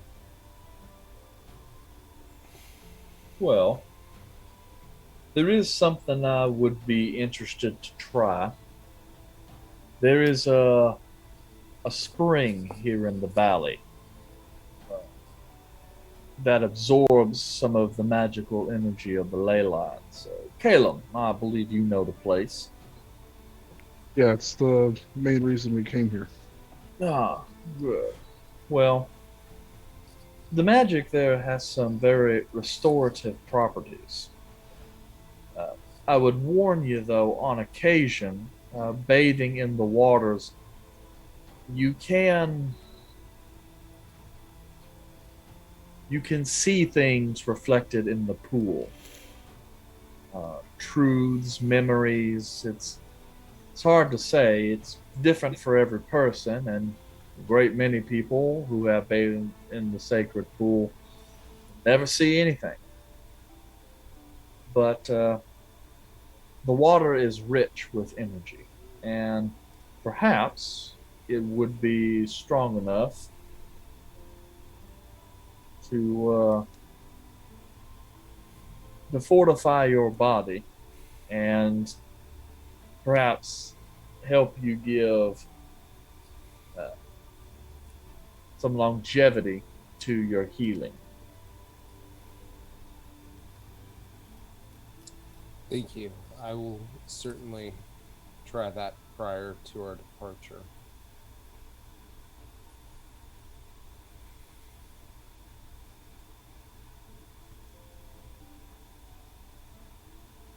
Are you still going to try and divine what caused this? Oh, yes, indeed. But I was, as you know, those rituals can take a bit of time, so I Yeah, was I just didn't. trying to give you guys something to mull on and act on while I do my part. Okay. Then, Red, in little while, we can go and do that while Master Voss here gets his ritual started. That sounds pleasant. Okay, then. Well, you boys enjoy yourself. I mean, we still have half a day's worth of daylight left. It is kind of weird, even though the mountains prevent the actual sunlight from coming in. There's so much mist above us, it scatters, and we have this rather nice diffuse lighting that comes in right on until dusk. So, Oh, yeah. oh, I would also warn you, and Caleb knows, but in case you get separated, you may occasionally find caves or other pathways that seem to lead out of the valley. Uh, don't take any of them. There's no telling where you'll end up if you do. Understood. Yes. Okay. If you ever get lost, stay put. You'll be found. Just follow the cat. Zal, do you hear that as well? I hear it. I'm not gonna go do something stupid.